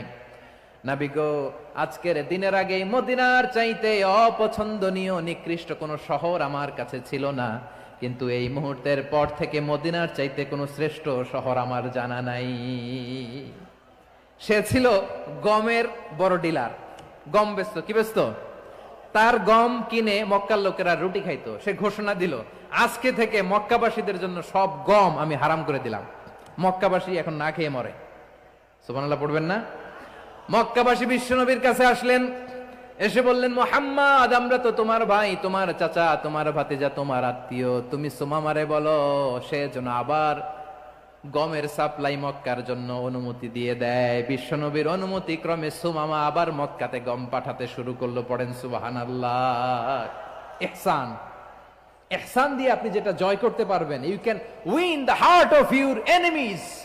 ইহসান দিয়ে আপনি আপনার শত্রুর হৃদয়কে জয় করতে পারবেন। আওয়াজ করে বলেন ঠিক কি না? এজন্য আল্লাহ বললেন, ওয়া আনফিকু ফি সাবিলিল্লাহি ওয়া লা তুলকু বিআইদিকুম ইলাত তাহলুকা ওয়া আহসিনু ইন্নাল্লাহা ইউহিব্বুল মুহসিনিন। তোমরা আল্লাহর রাস্তায় দান করবে আর নিজেরা নিজেদেরকে ধ্বংসের হাতে ঠেলে দিও না। তোমরা একে অপরের প্রতি ইহসান করবে, কারণ ইহসানকারীদেরকে আল্লাহ বড্ড ভালোবাসেন। সুবহানাল্লাহ পড়েন। আবার সূরা রহমানে আল্লাহ বললেন, হাল জাযাউল ইহসানি ইল্লাল ইহসান ফাবিআইয়ি আলা, সবাই পড়েন, ফাবিআইয়ি আলাই রাব্বিকুমা তুকাযযিবান। ইহসানের প্রতিদান হিসেবে ইহসানি হয়। বিশ্বনবী সুমামার প্রতি যেমন ইহসান করেছেন, সুমামাও ঠিক তেমন ইহসান ফিরিয়ে দিয়েছে। ঠিক কিনা বলেন? তাহলে এক নম্বরে হচ্ছে আদ, ন্যায় বিচার। দুই নম্বরে সবাই বলেন ইহসান, সদাচরণ। ইহসান দুই ধরনের প্রিয় ভাইরা, ইহসান ফিল ইবাদা, ইহসান ফিল মুআমালা। ইহসান ফিল ইবাদা হচ্ছে একাগ্র অনুভবে ইবাদতে ডুব দেওয়া, এর নাম ইবাদতের ইহসান। সুবহানাল্লাহ পড়ে। বিশ্বনবী বলেন ইহসান মানে কি জানো নাকি? হাদিসে জিবরিলে সাইয়েদনা জিবরিল আলাইহিস সালাম বিশ্বনবীকে বললেন, আখবিরনি আনিল ইহসান। নবী আমাদেরকে বলেন ইহসান মানে কি? বিশ্বনবী বললেন, আনতা আবুদাল্লাহা কাআন্নাকা তারাহু ফাইন লাম তাকুন তারাহু ফাইন্নাহু ইয়ারাক। ইহসান মানে হলো এমন ভাবে তুমি আল্লাহর সামনে নিজেকে উজাড় করে ইবাদত করবে, তুমি ভাববে তুমি আল্লাহকে দেখতে পাচ্ছ। আর এটা যদি ভাবা তোমার জন্য কঠিন হয়ে যায়, অন্তত এতটুকু তুমি ভাববা যে আল্লাহ তোমাকে দেখতে পাচ্ছেন। ঠিক কিনা বলেন? ও আমার বীর চট্টলার ভাইয়েরা, কেউ যেটা দেখে না সেটা দেখে কে? এই বিশ্বাস হৃদয়ের মধ্যে আছে? নামাজে যখন দাঁড়ান এই ফিলিংসটা আনা যাবে? হ্যাঁ, এশার সালাত তো এখনো হয় নাই না? আলোচনা শেষে এশার সালাত এখানে অনুষ্ঠিত হবে, তাই না? আচ্ছা বলুন তো, আমরা এশার সালাত পর্যন্ত বেঁচে থাকবো এই গ্যারান্টি আছে কার কার? হাত তোলেন। কয়েকজন হাত তুলছে পেছনে, না বুঝে তুলে ফেলছে। এশা পর্যন্ত যে আমরা হায়াত পাবো কোনো গ্যারান্টি আছে? সবাই আওয়াজ করে বলেন গ্যারান্টি আছে? গ্যারান্টি নাই। এজন্য বিষ্ণু ইসলাম বলেছে, এমন ভাবে নামাজে দাঁড়াও, ইবাদত করো, মনে করো হতে পারে এটাই আমার জীবনের শেষ নামাজ। পারফর্ম দ্য সালাহ as if this is your last and final prayer. এমন ভাবে সালাতে দাঁড়াও, ভাবো হতে পারে এটাই তোমার জীবনের শেষ নামাজ। এমন ভাবে নামাজে দাঁড়াও, ভাবো এটাই শেষ নামাজ। তাহলে নামাজে একাগ্রতা বাড়ায় দিবে কে? ফলে ইবাদতের ইহসান আমাদের অর্জিত হবে। আর মুআমালাতে ইহসান হলো, বিশ্বনবী বলেন, ইন্নাল্লাহা তাবারাকা ওয়া তাআলা কাতাবাল ইহসানা আলা কুল্লি শাই ফাইযা কাতালতুম ফাআহসিনুল কিতলা ওয়া ইযা যাবাহতুম ফাআহসিনুয যাবহা ওয়ালিয়ুহিদ্দা আহাদুকুম শাফরাতাহু ওয়ালিয়ুরিহ যাবিহাতাহু। ইহসান দুই ধরনের। আওয়াজ করে বলতে হবে, কয় ধরনের? সবাই বলুন আওয়াজ করে, কয় ধরনের? একটা হচ্ছে ইহসান ফিল ইবাদা, ইবাদতে ইহসান। ইবাদতে ইহসান কি? একাগ্র অনুভব দিয়ে ইবাদত করা, মন প্রাণ দিয়ে ইবাদত করা। আর মুআমালাতে ইহসান কি? সব কাজে, দৈনন্দিন কাজে, কর্মে, সামাজিক অ্যাক্টিভিটিতে কোমলতা প্রদর্শন করা, অনুগ্রহের সাথে সবকিছু করা। আল্লাহ তাআলা ইন্নাল্লাহা তাবারাকা ওয়া তাআলা কাতাবাল ইহসানা আলা কুল্লি শাই, তিনি সব কিছুর ব্যাপারে ইহসানকে আবশ্যক করেছেন। সবকিছুতে মুমিনের সব কাজে ইহসানের পরশ থাকবে। ওয়া ইযা কাতালতুম ফাহসিনুল কিতলা, বিষ্ণুই বলেন তুমি যখন কাউকে হত্যা করো ইহসানের সাথে করো। সুবহানাল্লাহ পড়বেন না? যখন হত্যা করো তখনও ইহসানের সাথে। আচ্ছা হত্যা করবো আবার ইহসান আসবে করতে, করে তো মেরেই ফেলবো আমি। আল্লাহ, ও ভাই একজন খুন করেছে, খুনি, রাষ্ট্রীয় আইনে তার শাস্তি হয়েছে ডেথ পেনাল্টি, মৃত্যুদণ্ড। এখন মৃত্যুদণ্ড দেখে আপনি যেমনে মন চায় তেমনে মারবেন লোকটারে? ওর নাক কেটে ফেলতে পারবেন? ওর কান কাটতে পারবেন? ওর চোখ উপড়ে ফেলতে পারবেন আপনি? যেমন মন চায় তার অঙ্গহানি করা যাবে না। ইহসানের সাথে তাকে হত্যা করো। সুবহানাল্লাহ, this is Islam, this is the true essence of Islam. ওয়া ইযা যাবাহতুম ফাহসিনুয যাবহা, যখন জবাই করবে তখনও ইহসানের সাথে জবাই করো। করব জবাই, ওইখানেও নাকি ইহসান। আচ্ছা কুরবানির দিন আমরা পশুগুলোরে কি করি বলেন সবাই আওয়াজ করে? জবাই। জবাই মানে তো এটার মেরেই ফেলতেছি, একটু পরে তো টুকরো টুকরো করে গোশতগুলো খাবো, এটা তো খাবো, এটা তো মেরেই ফেলবে। বিষ্ণু বলে না, জবাইয়ের মধ্যেও মুমিনের জবের ভেতরেও ইহসানের পরশ থাকা চাই। যখন জবাই করবে প্রাণীটাকে হাত পা টাইট করে বেঁধে নাও, ছুরিটাকে শার্পেন করে নাও, ধারালো করে নাও, যাতে অল্প সময়ে জবাইটা হয়ে যায়, প্রাণীটা যাতে কম কষ্ট পায়। সুবহানাল্লাহ পড়ে। দিস ইজ কল্ড ইহসান। ইহসান আল্লাহ তাআলা যেমনি আদলের আদেশ করেছেন, ন্যায় বিচার, জাস্টিস এনশিওর করতে বলেছেন, সমাজে ইহসানের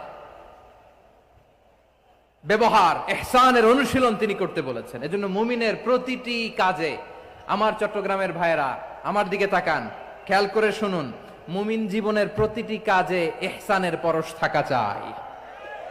আমরা যেন আমাদের পরিবারের প্রতি ইহসান করি, আমরা যেন আমাদের কর্মচারীদের প্রতি ইহসান করি, আমরা যেন আমাদের কলিগদের প্রতি ইহসান করি, আমরা যেন আমাদের ভাইদের প্রতি ইহসান করি। মুমিন জীবনের প্রতি কাজে ইহসানের পরশ থাকার দরকার আছে না নাই? কথা বুঝতে পেরেছেন? তাহলে আল্লাহ তাআলার তিনটা আদেশ ছিল, কয়টা গেল? ভুলে গেছে, ভুলে গেছে চট্টগ্রাম। তিনটা আদেশের মধ্যে কয়টা বললাম? প্রথমে কি ছিল? আদল। 2 নম্বরে, 3 নম্বরে রব্বুল আলামিন বললেন ওয়া ইতাইদিল কুরবা, নিকট আত্মীয়দেরকে দান করো। নিকট আত্মীয়দেরকে দাও, যারা তোমাদের ব্লাড কানেকশনের আত্মীয় তাদেরকে তোমরা দাও।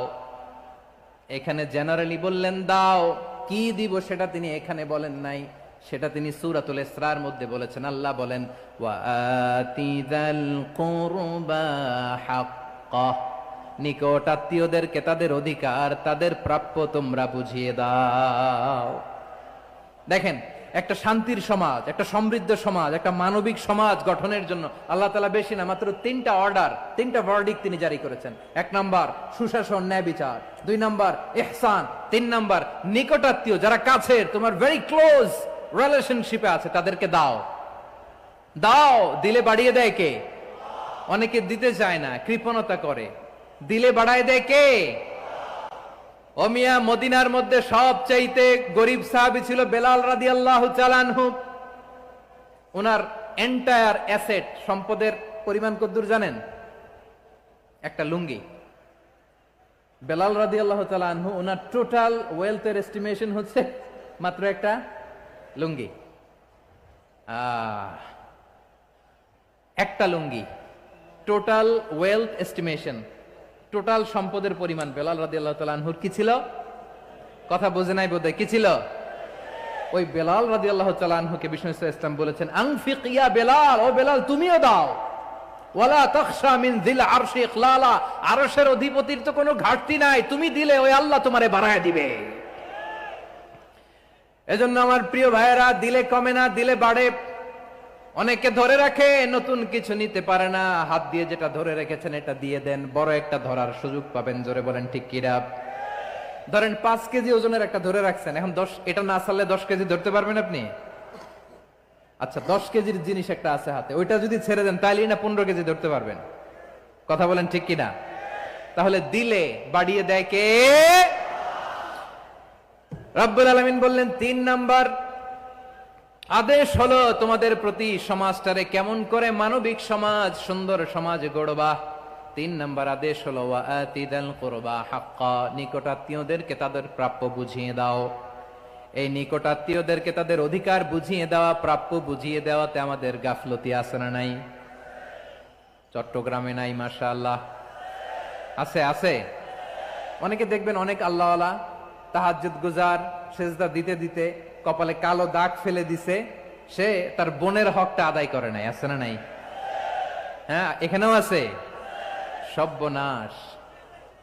অনেক বড় হাজী সাহেব, বিশাল লম্বা দাড়ি, ছেলেরে সব দিয়ে দিছে, মেয়েরে কিছু দেয় নাই, মেয়ের হক আদায় করে নাই। আছে না নাই? এই হাজী সাহেবেরা, এই আল্লাহওয়ালারা কিয়ামতের ময়দানে আটকে যাবে।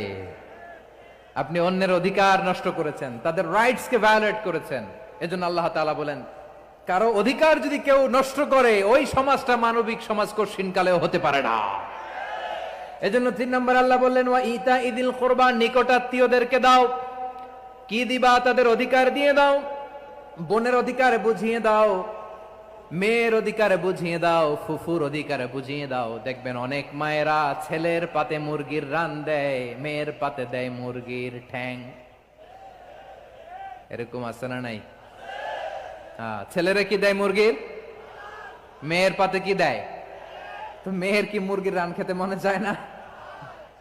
মনে চায় না? এমনটা করা যাবে না। নিকটাত্মীয়দেরকে অধিকার দিয়ে দাও, নিকটাত্মীয়ের সাথে সুসম্পর্ক রাখো। আদেশটা কার? এজন্য প্রিয় ভাইয়েরা, জীবনে যদি বারাকা অর্জন করতে চান, নিকটাত্মীয়দের সাথে সুসম্পর্ক রাখতে হবে, তাদের জন্য উপহার পাঠাতে হবে। বিশ্বনবী বলেন লা ইয়াদখুলুল জান্নাতা কাতে, যে ব্যক্তি আত্মীয়তার সম্পর্ককে ছিন্ন করে দেয়, সে কশিনকালেও আল্লাহর জান্নাতে ঢুকবে না। আপনি কি এটারে সহজ হাদিস মনে করছেন? এটা সহজ কথা? আপনি ভাবছেন আপনার নামাজ আপনারে বাঁচাতে পারবে, আপনার রোজা বাঁচাতে পারবে, আপনার তাহাজ্জুদ আপনারে বাঁচাতে পারবে? আপনি অধিকার নষ্ট করলে কিছুই আপনারে বাঁচাতে পারবে না। এজন্য নিকট আত্মীয়দেরকে দিতে হবে বেশি বেশি। বিশ্বনবী বলেন ইন্না সাদাকাতা আলাল মিসকিনি সাদাকা ওয়া আলা যির রাহিমি ইসনাতান সাদাকাতুন ওয়া সিলা। মিসকিনরে দান করলে শুধু দানের সওয়াব হয়, নিকট আত্মীয়কে দান করলে 2টার সওয়াব হয়। সাদাকার সওয়াব হয়, আবার আত্মীয়তার বন্ধন অটুট রাখার সওয়াব হয়ে যায়। আবার বিশ্বনবী বললেন মান সাররাহু আইয়ুবসাতা লাহু ফি রিজকিহি ওয়া ইউনসা লাহু ফি আসারিহি ফালইয়াসিল রাহিমা। যে ব্যক্তি তার রিজিকের প্রশস্ততা চায় আর হায়াতে বরকত চায়, সে যেন তার আত্মীয়ের সাথে সুসম্পর্ক রাখে। আমার প্রিয় চট্টলার ভাইয়েরা, আমাদের রিজিক বাড়ুক, এটা আমরা চাই কি চাই না? সবাই চান? হ্যাঁ, আমাদের রিজিকে প্রশস্ততা আসুক, চাই কি চাই না? আমাদের হায়াতে বরকত আসুক, আমরা চাই কি চাই না? এই 2টা যদি চান, তাহলে নিকটাত্মীয়দের সাথে সুসম্পর্ক রাখবেন। পারবেন? তাহলে সমাজটারে মানবিক সমাজ বানায় দিবে কে? 3টা আদেশ চলে গেল। কয়টা? আওয়াজ করে বলেন। 1 নম্বরে কি ছিল? 2 নম্বরে, 3 নম্বরে নিকটাত্মীয়দেরকে দান। আপনাদেরকে আরো শোনার আগ্রহ আছে? আপনাদের মনোযোগ আছে না গেছে? কষ্ট হচ্ছে না? মাশাআল্লাহ, মাশাআল্লাহ। তাকবীর পড়ুন, লিল্লাহি তাকবীর।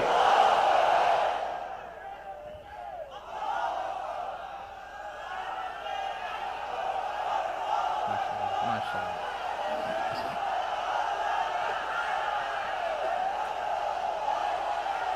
আমার প্রিয় ভাইয়েরা,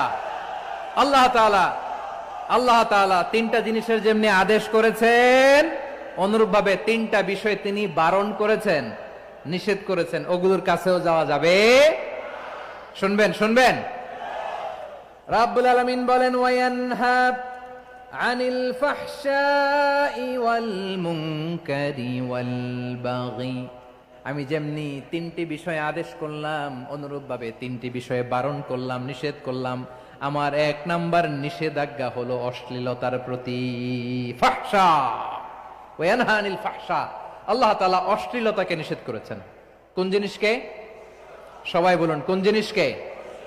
যত ধরনের, যত টাইপের, যত ক্যাটাগরির অশ্লীলতা হতে পারে, সব অশ্লীলতাকে হারাম করেছেন কে? ফাহশা মানে কি? কথায়, কাজে, আচরণে, কমেন্ট, ফেসবুকের কমেন্টসে যত ধরনের নোংরামো আছে, যত ধরনের অশ্লীলতা আছে, এটাকে আরবিতে বলে ফাহশা। এটাকে কি বলে? রাব্বুল আলামিন বলেন, কুল ইন্নামা হারামা রাব্বিয়াল ফাওয়াহিশা মা যাহারা মিনহা ওয়া মা বাতান। ও নবী, আপনি বলে দেন, আমার রব প্রকাশ্য, অপ্রকাশ্য, স্পষ্ট কিংবা অস্পষ্ট, দৃশ্যমান কিংবা অদৃশ্যমান সব অশ্লীলতাকে হারাম করেছেন। সব ধরনের অশ্লীলতা হারাম, সব ধরনের। আল্লাহ তাআলা আমাদেরকে অশ্লীলতা থেকে বাঁচান, অশ্লীলতা থেকে তিনি আমাদেরকে হেফাজত করুক। পড়েন আমিন। এবার বলেন, আমাদের সমাজে অশ্লীলতা আছে না নাই? চট্টগ্রামে নাই? আমি কই নাই, ওনারা বলে আছে। দেখছেন, আমি সামহাও বাঁচায় দেওয়ার ট্রাই করতেছি, ওনারা বলে আছে। অশ্লীলতা নানা ভাবে, নানা নামে, নানা মোড়কে আমাদের সমাজে আছে না নাই? সংস্কৃতির নামে, ফ্যাশনের নামে, বিনোদনের নামে, উপন্যাসের নামে, কনসার্টের নামে অশ্লীলতা আছে না নাই? আপনি দেখেছেন কনসার্টগুলোর অবস্থা? এই যে আতিফ আসলাম যে আসছে আমাদের দেশে, তারপর কে কে আসছে, আমাদের তরুণ তরুণীরা, আমাদের যুবক যুবতীরা, আমাদের জেনজিরা, কি অবস্থা ওইখানে? হ্যাঁ, কি অবস্থা? কে বাঁচাবে ওদের? কে রক্ষা করবে ওদের ইমানের, ওদের চরিত্রের হেফাজতের গ্যারান্টি কে দিবে? কনসার্টের নামে অশ্লীলতা আছে না নাই? ছেলে মেয়ে একে অপরকে জড়ায় ধরতেছে, একে অপরকে চুমো খাচ্ছে, প্রকাশ্যে, দিবালোকে, গণমানুষের সামনে। আল্লাহ তাআলা এই অশ্লীলতা থেকে আমাদেরকে বেঁচে থাকতে বলেছেন, বেঁচে থাকতে বলেছেন। রূপালী জগতের নামে অশ্লীলতা আছে না নাই? এই টার্মটা আপনারা জানেন না? রূপালী জগৎ কি জগৎ? আসলে কি রূপালী জগৎ না অন্ধকার জগৎ? আমার বোনেরা, আপনাদেরকে যে কি বলে তারা বুঝায়, রূপালী জগৎ শুনেই আপনি ভরকে যাবেন না। রূপালী জগতে যে নারী যত বেশি উলঙ্গ, সে নাকি তত বেশি সাহসী। জানেন, বলে এটা একটা সাহসী নারী, খুব সাহসী পদক্ষেপ তার। যত বেশি শরীর থেকে কাপড় নামাতে পারবে, যত বেশি বস্ত্রহীন হয়ে নিজেকে প্রেজেন্ট করতে পারবে, সে নাকি তত বেশি সাহসী।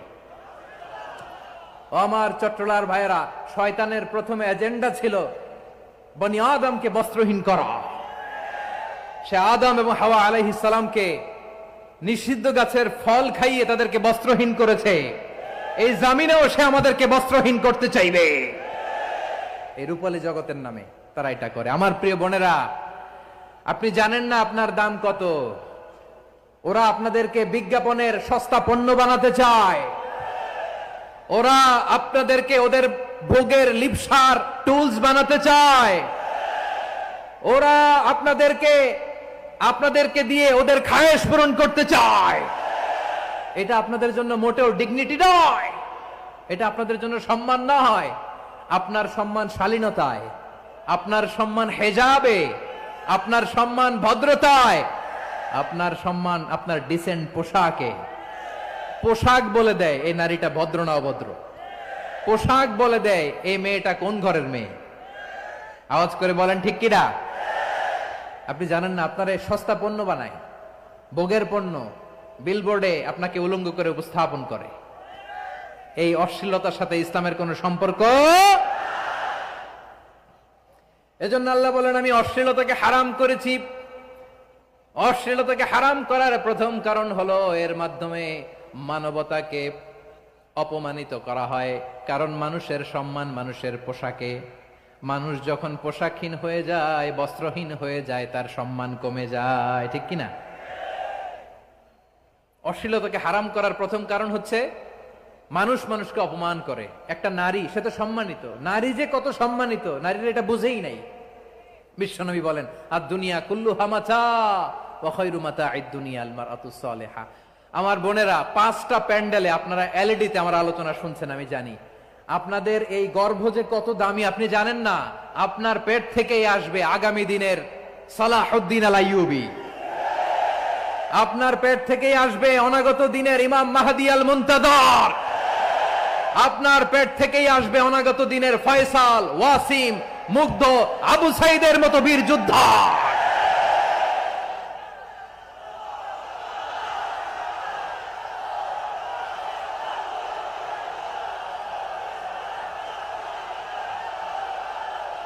আমার প্রিয় বোনেরা, আমার প্রিয় বোনেরা, বিশ্বনবীর কথার ওজন খেয়াল করেন। আর দুনিয়া কুল্লুহা মাতা ওয়া খায়রু মাতা'আদ দুনিয়া আল মারআতুস সালিহা। দুনিয়ার সবকিছুই অ্যাসেট, এর মধ্যে সবচেয়ে দামি অ্যাসেট নেককার নারী। আপনার গর্ভ যে কত দামি আপনি জানেন না। নিজের সময়টাকে কাজে লাগান, কোরআন পড়েন, সুন্নাহ পড়েন। আপনার অনেক দায়িত্ব ঘরে। You are the MD of your family. একটা family it's a very big institution. পরিবার একটা অনেক বড় প্রতিষ্ঠান। And you are the MD of your institution. আপনি এই পরিবারের MD, managing director of your family. এখানে আপনার কত দায়িত্ব। আপনি ছেলে মেয়েদেরকে তারবিয়া করবেন। আপনি আপনার স্বামীর জন্য ঘরটারে জান্নাতের নীর বানাবেন। আপনার জন্য জান্নাতের ডুপ্লেক্স বাড়ি ওইখানে তৈরি করে রাখবে কে?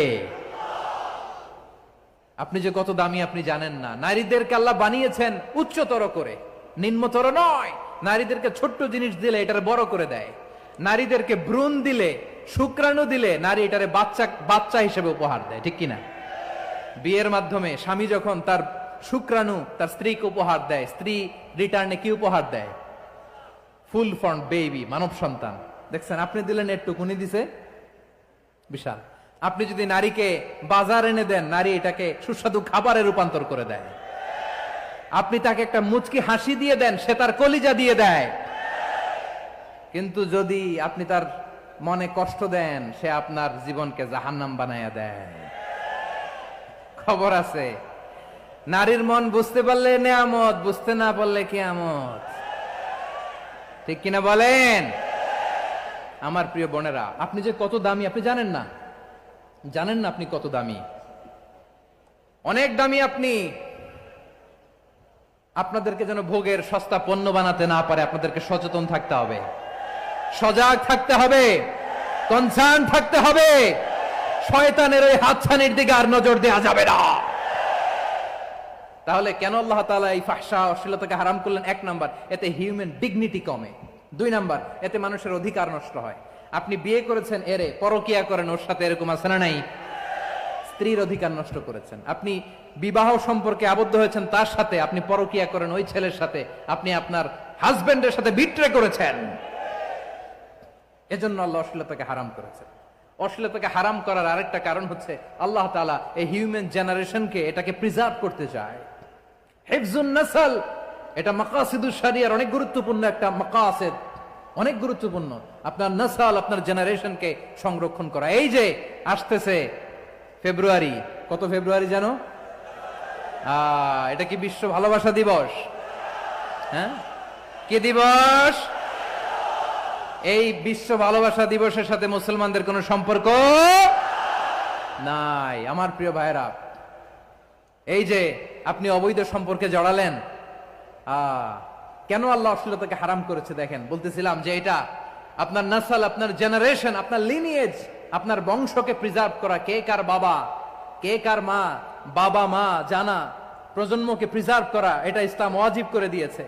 এই যে অবৈধ সম্পর্কের কারণে, বিশ্ব বেহায়া দিবসের কারণে, এগুলোর আউটকাম, আউটপুট হিসেবে মাঝে মাঝে ঢাকা মেডিকেলের ডাস্টবিনে নবজাতকের বাচ্চার কান্নার আওয়াজ শুনতে পাওয়া যায়।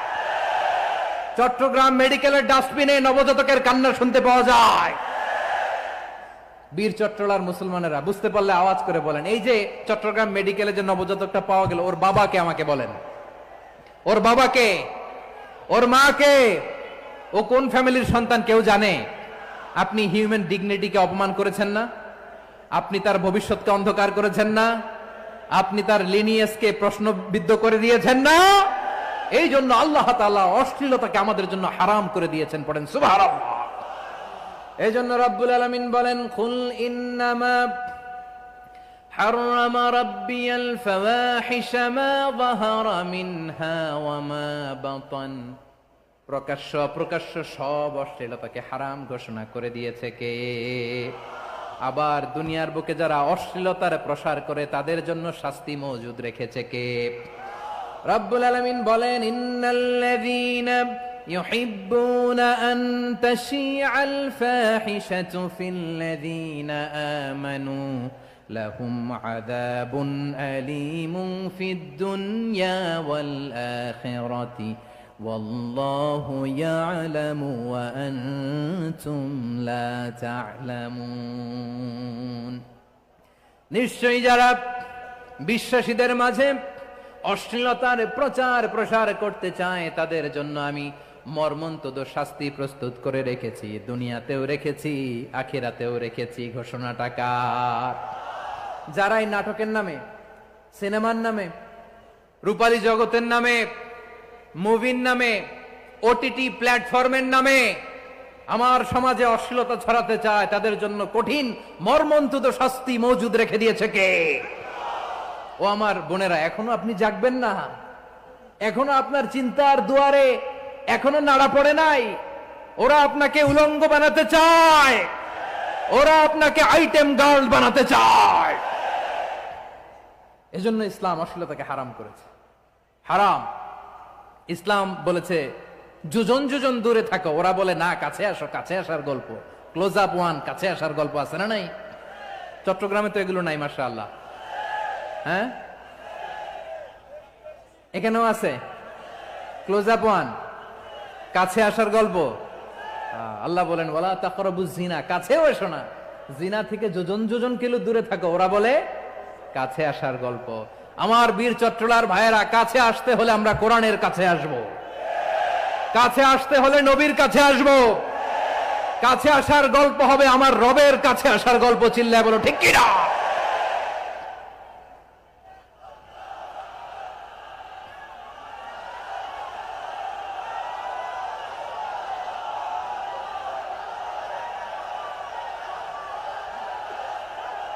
বসুন বসুন আমার ভাইয়েরা।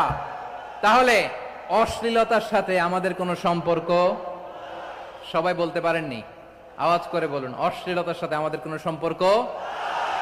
আমরা এই সমস্ত ক্লোজ আপ ওয়ান, কাছে আসার গল্পের প্রোগ্রামে যাব?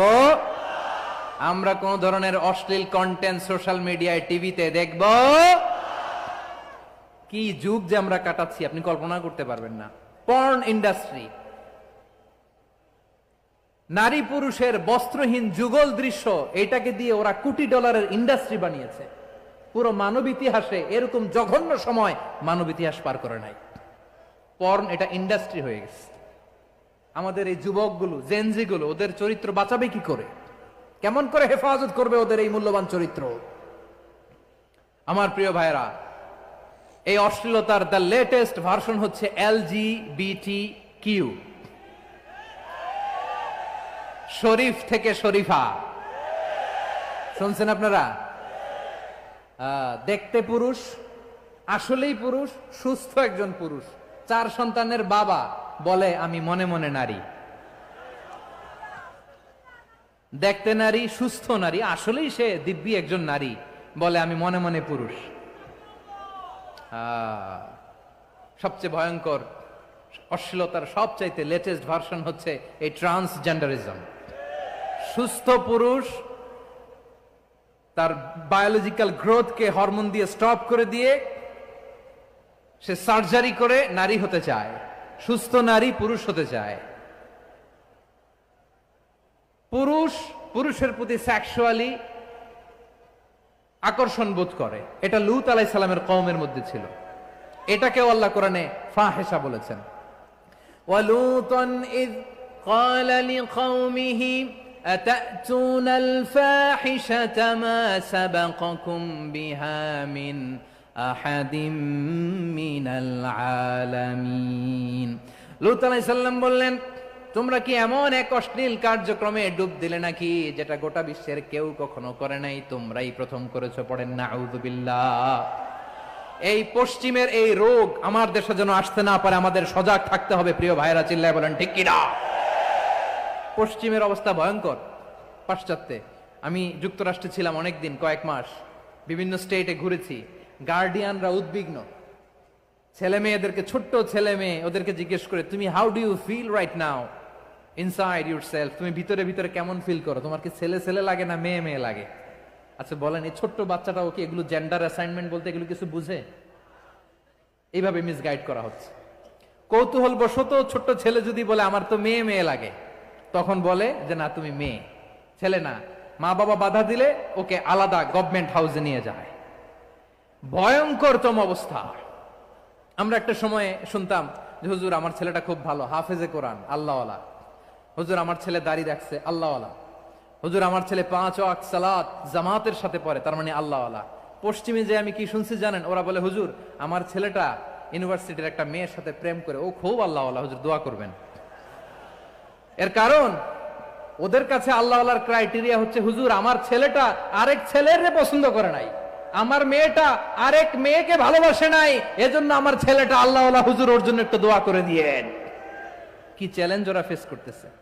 ওনার ছেলে যে আরেক ছেলেরে বিয়ে করবে না, এটাতেই উনি খুশি যে আলহামদুলিল্লাহ আমার ছেলেটা একটা মেয়েরে ভালোবাসে, আমার মেয়েটা একটা ছেলেরে ভালোবাসে, মানে এটা খুব আল্লাহওয়ালা। নাউজুবিল্লাহ পড়তে পারলেন না? এজন্য অশ্লীলতার সাথে আমাদের কোনো সম্পর্ক।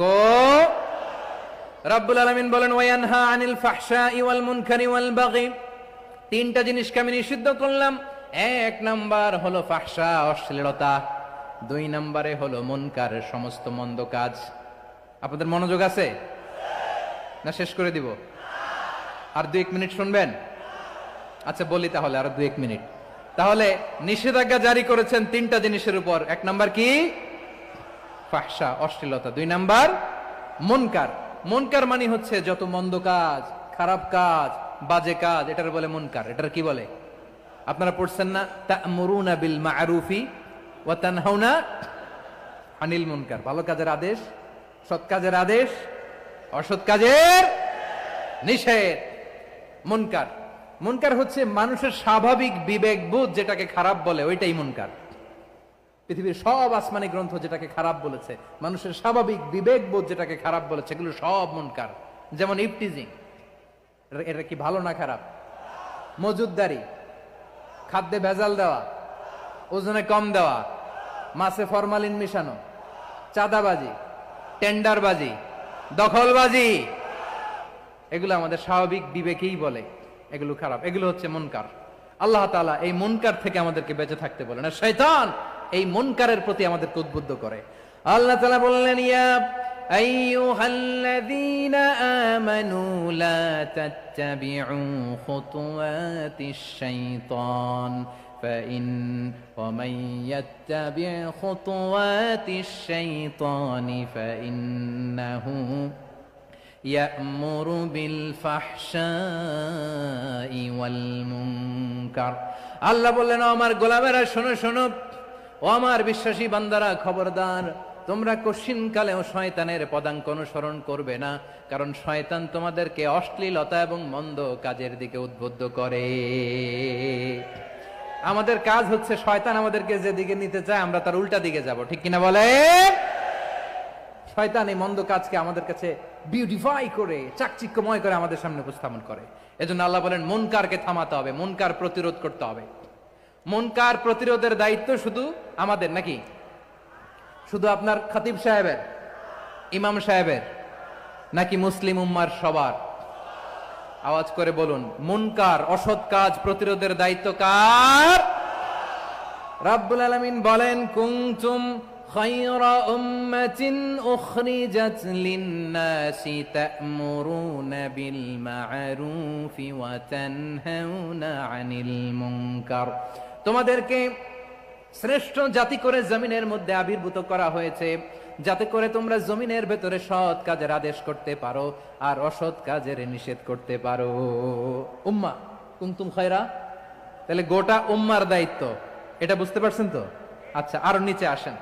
এরপরে আল্লাহ বললেন শুধু উম্মাহ না, এই জমিনের রাজত্ব আমি যাদের হাতে দেই, এই জমিনের মালিক আমি যাদেরকে বানিয়ে দেই, যাদেরকে আমি সরকারের দায়িত্ব দেই, তাদেরকেও মুনকার প্রতিরোধের দায়িত্ব দিয়েছে কে? আল্লাহ বলেন যারা ক্ষমতার মসনদে বসেছে তাদেরকে 4 দফা কর্মসূচি আমি আল্লাহ দিলাম। আওয়াজ করে বলেন কয় দফা? আল্লাহ বলেন আল্লাযীনা ইম্মাক্কান্নাহুম ফিল আরদি আকামুস সালাতা ওয়া আতাউয যাকাতা ওয়া আমারু বিল মা'রুফি ওয়া নাহাউ আনিল মুনকার ওয়ালিল্লাহি আকিবাতুল উমুর। যারা এই জমিনের উত্তরাধিকার হয়েছে তারা 4 দফা কর্মসূচি নিয়ে সামনে আগাবা। সালাত কায়েম করবা, যাকাত আদায় করবা, সৎ কাজের আদেশ দিবা, অসৎ কাজ থেকে মুনকার প্রতিরোধ করবা। আদেশটা কার? আমার প্রিয় চট্টলার ভাইরা, পুরো উম্মার দায়িত্ব মুনকার প্রতিরোধ করা, সরকার প্রধানের দায়িত্ব মুনকার প্রতিরোধ করা। এরপর আল্লাহ বলেন প্রতিটা ফ্যামিলির যিনি প্রধান সিইও বাবা, প্রত্যেক বাবারও দায়িত্ব এই মুনকার প্রতিরোধ করা। আওয়াজ করে বলেন ঠিক কিনা? যেমনটি সাইয়েদনা লুকমান আলাইহিস সালাম ওনার কলিজার টুকরা সন্তানকে আদেশ করেছেন, ইয়া বুনাইয়া আকিমিস সালাতা ওয়া'মুর বিল মা'রুফি ওয়ানহা আনিল মুনকার। পড়েন সুবহানাল্লাহ। বাবা ছেলেকে সবক দিচ্ছে। কে সবক দিচ্ছে? কাকে?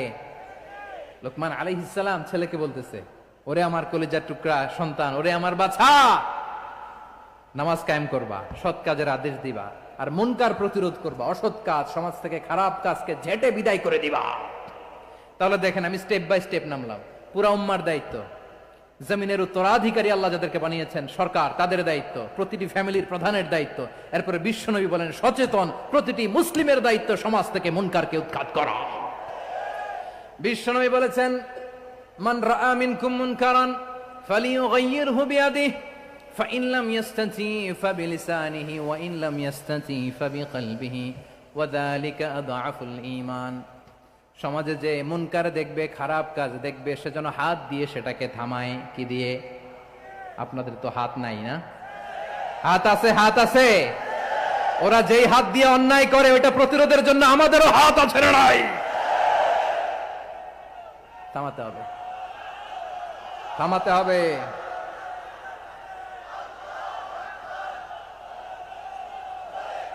বসুন আমার প্রিয় ভাইয়েরা, ওরা ওদের যে হাত দিয়ে টেন্ডারবাজি করে, চাঁদাবাজি করে, ইফটিজিং করে, দখলবাজি করে, যে হাত দিয়ে, ওই মুনকার থামায় দেওয়ার জন্য আল্লাহর দেয়া আমাদেরও 2টি হাত আছে না নাই?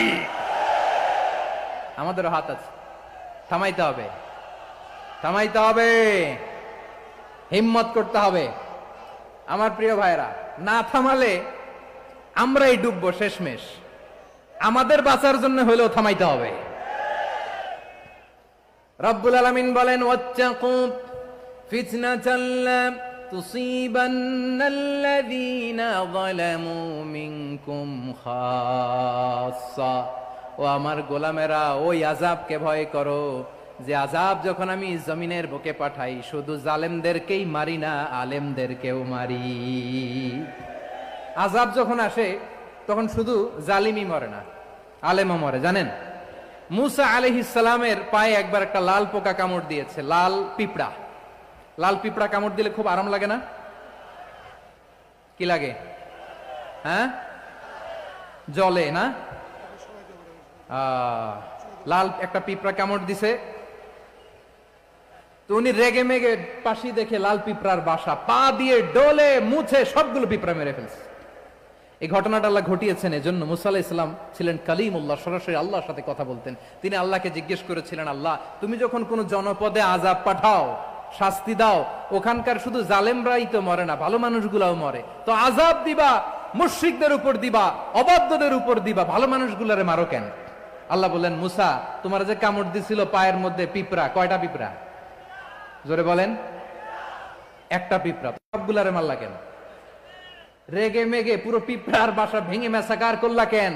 এই মুসা, আমি যখন অ্যাকশনে যাই, আমি যখন শাস্তি দেই, তখন এত বাস বিচার করা হয় না, বাস বিচার করা যায় না। যখন অ্যাকশনে যাওয়া হয়, ওইটা ডাইরেক্ট অ্যাকশন হয়ে যায়। চিল্লায় বলো ঠিক কি না? এজন্য আমাদের বাঁচার জন্য হলে ওই পাপ থামাতে হবে, এই শয়তানের অট্টহাসি থামাতে হবে, অন্যায় অপরাধ সমাজ থেকে আমাদের থামাতে হবে। কারণ আযাব আসলে ওরাও মরবে, আমরাও মরব। একটা জাহাজ 2 তলা, আপনি আছেন 2য় তলায়, শুনতেছেন? শুনতেছেন? জাহাজ কয় তলা? আপনি কোন তলায়? 2য় তলায়। নিচের তলার কিছু লোক জাহাজের তলা ছিদ্র করতে আরম্ভ করছে। কি ছিদ্র করতেছে? আচ্ছা, জাহাজের তলা ছিদ্র করলে তলা দিয়ে কি ঢুকে?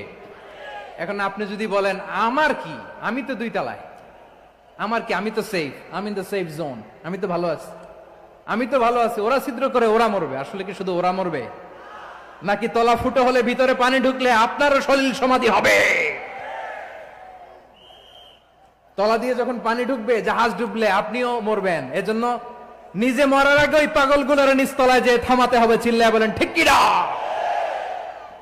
এজন্য আল্লাহ বললেন, মুনকার প্রতিরোধের দায়িত্ব সমাজের টপ টু বটম সবার। পুরো আম্মার দায়িত্ব, সরকার প্রধানের দায়িত্ব, প্রতিটি ফ্যামিলির প্রধান বাবার দায়িত্ব, বিশ্বনবী বললেন প্রতিটি সচেতন মুসলিমের দায়িত্ব। এজন্য মুনকার প্রতিরোধ করার দরকার আছে না নাই? সমাজে এই যে ইফটিজিং হয়, আপনার বোনের বয়সী একটা মেয়েকে কিছু বকাটে টিটকারি করে, এই বলে সেই বলে, নোংরা কথা বলে, রাস্তায় দেখেও আপনি পাশ দিয়ে না দেখার মতো চলে যান কেন? আপনি দাঁড়ান না কেন? আপনি দাঁড়ালেই তো থেমে যাবে। কারণ সত্যের যে শক্তি, তার সামনে মিথ্যা মুখ থুবড়ে পড়ে। আপনার সামনে ও কিছুই না, নাথিং। আপনি দাঁড়ান, ওকে প্রশ্ন করেন যে আমার বোনকে তুমি ডিস্টার্ব করো কেন? আপনাকে দেখে আরো 5 জন দাঁড়াবে, 5 জনকে দেখে আরো 10 জন দাঁড়াবে। আমাদের নীরবতা আর আমাদের নিশ্চুপ থাকাই জালিমদেরকে আরো শক্তিশালী জালিম বানিয়েছে। এজন্য মুনকার প্রতিরোধের দায়িত্ব আমাদের সবার। টেন্ডারবাজি, চাঁদাবাজি, দুর্নীতি, অপরাধ, দখলদারিত্ব, মজুদদারি, এগুলো সব কিছু একসাথে প্রতিরোধ করতে হবে। ঠিক কিনা বলেন? একটা মানবিক সমাজ যদি চাই, প্রতিরোধ করতে হবে। প্রিয় ভাইয়েরা, আল্লাহর শপথ নিয়ে বলি, এই নাসিহাত গুলো সবার জন্য, সব দলের জন্য, সব মতের মানুষের জন্য। আমরা কোন দলের প্রতি মানুষকে ডাকি না, আমরা ডাকি ইসলামের দিকে। সব দলের, সব মতের, সব মানুষদেরকে আমরা আহ্বান জানাই, আসুন আমরা একটা সুন্দর সমাজ বিনির্মাণ করি। এই যে নতুন বাংলাদেশের এক সুযোগ এসেছে, আর জীবনে হয়তো আসবে না, সামনের 100 বছরে এই সময় আসবে না। আসুন দেশটাকে আমরা সাজাই, আসুন আমরা দুর্নীতি বন্ধ করি, আসুন আমরা চাঁদাবাজি বন্ধ করি, আসুন আমরা দখলদারিত্ব বন্ধ করি, আসুন আমরা এক দল আরেক দলকে নিশ্চিহ্ন করার যে রাজনীতি, এটা বন্ধ করি। সব দলের প্রতি আমার আহ্বান। আমি কিছুদিন আগে একটা নিউজ দেখলাম, ওই যে লন্ডনে বসে জনাব তারেক রহমান সাহেবকে আমি ধন্যবাদ দিতে চাই। উনি সংবাদ শোনা মাত্রই ওনার দলের অনেক চাঁদাবাজকে উনি বহিষ্কার করেছেন। I do appreciate. প্রতিটি দলের এরকম ইনিশিয়েটিভ নেওয়ার দরকার আছে না নাই? যে কোনো দলে এই প্র্যাকটিসটা থাকার দরকার আছে না নাই? চাঁদাবাজদের সাথে আপনারা নিজেদেরকে মুক্ত ঘোষণা করবেন যে এরা আমার দলের কর্মী হতে পারে না।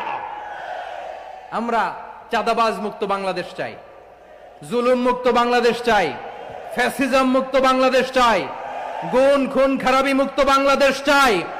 আমরা নতুন ভোরের বাংলাদেশ চাই। ওই বাংলাদেশ পাওয়ার জন্য মুনকার প্রতিরোধে, অন্যায় প্রতিরোধে যদি বাঘের বাচ্চার মতো, আবু সাইদের মতো 2 হাত উঁচু করে, বুককে টান টান করে প্রসারিত করে দাঁড়াতে হয়, রাজি আছো মুসলমান? কারা কারা রাজি? আল্লাহকে হাত দেখিয়ে প্রতিজ্ঞা করো।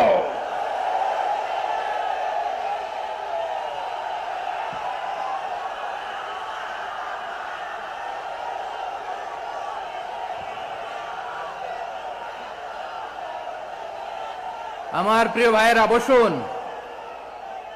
বসুন আমার ভাইয়েরা। রাব্বুল আলামিন বলেন ওয়ায়ানহা আনিল ফাহশাই ওয়াল মুনকারি ওয়াল বাগি ইয়াইদুকুম লাআল্লাকুম তাযাক্কারুন। বসুন। আল্লাহ বললেন আমি অশ্লীলতাকে নিষেধ করি, আমি সব ধরনের মন্দ কাজকে নিষিদ্ধ করি, সব শেষে আমি সীমা লঙ্ঘনকে তোমাদের জন্য নিষিদ্ধ করি। আলোচনা মনে আছে তো, না ভুলে গেছেন? নিষিদ্ধ করেছেন কয়টা জিনিস? 1 নম্বরে অশ্লীলতা, 2 নম্বরে মুনকার তথা সব মন্দ কাজ, 3 নম্বরে আল বাগি সীমা লঙ্ঘন, ক্রসিং দ্য লিমিট। সীমা লঙ্ঘন করা ভালো না। We all should know our limits. চিল্লায় বলেন ঠিক কিনা? একই আয়াতে আল্লাহ বললেন কুল ইন্নামা হাররামা রাব্বিয়াল ফাওয়াহিশা মা যাহারা মিনহা ওয়া মা বাতানা ওয়াল ইসমা ওয়াল বাগিয়া বিগাইরিল হক।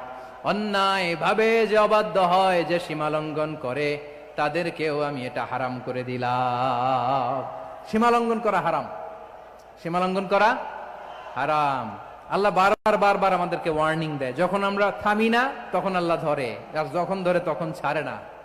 ধরে ধরে ধরে না, ধরলে আল্লাহ। ফেরাউনকে কিন্তু হুট করে ধরে নাই, আপনারা জানেন 9 বার ওয়ার্নিং দিয়েছে। ফেরাউনকে আল্লাহ তাআলা ওয়ার্নিং দিয়েছিল কয়বার?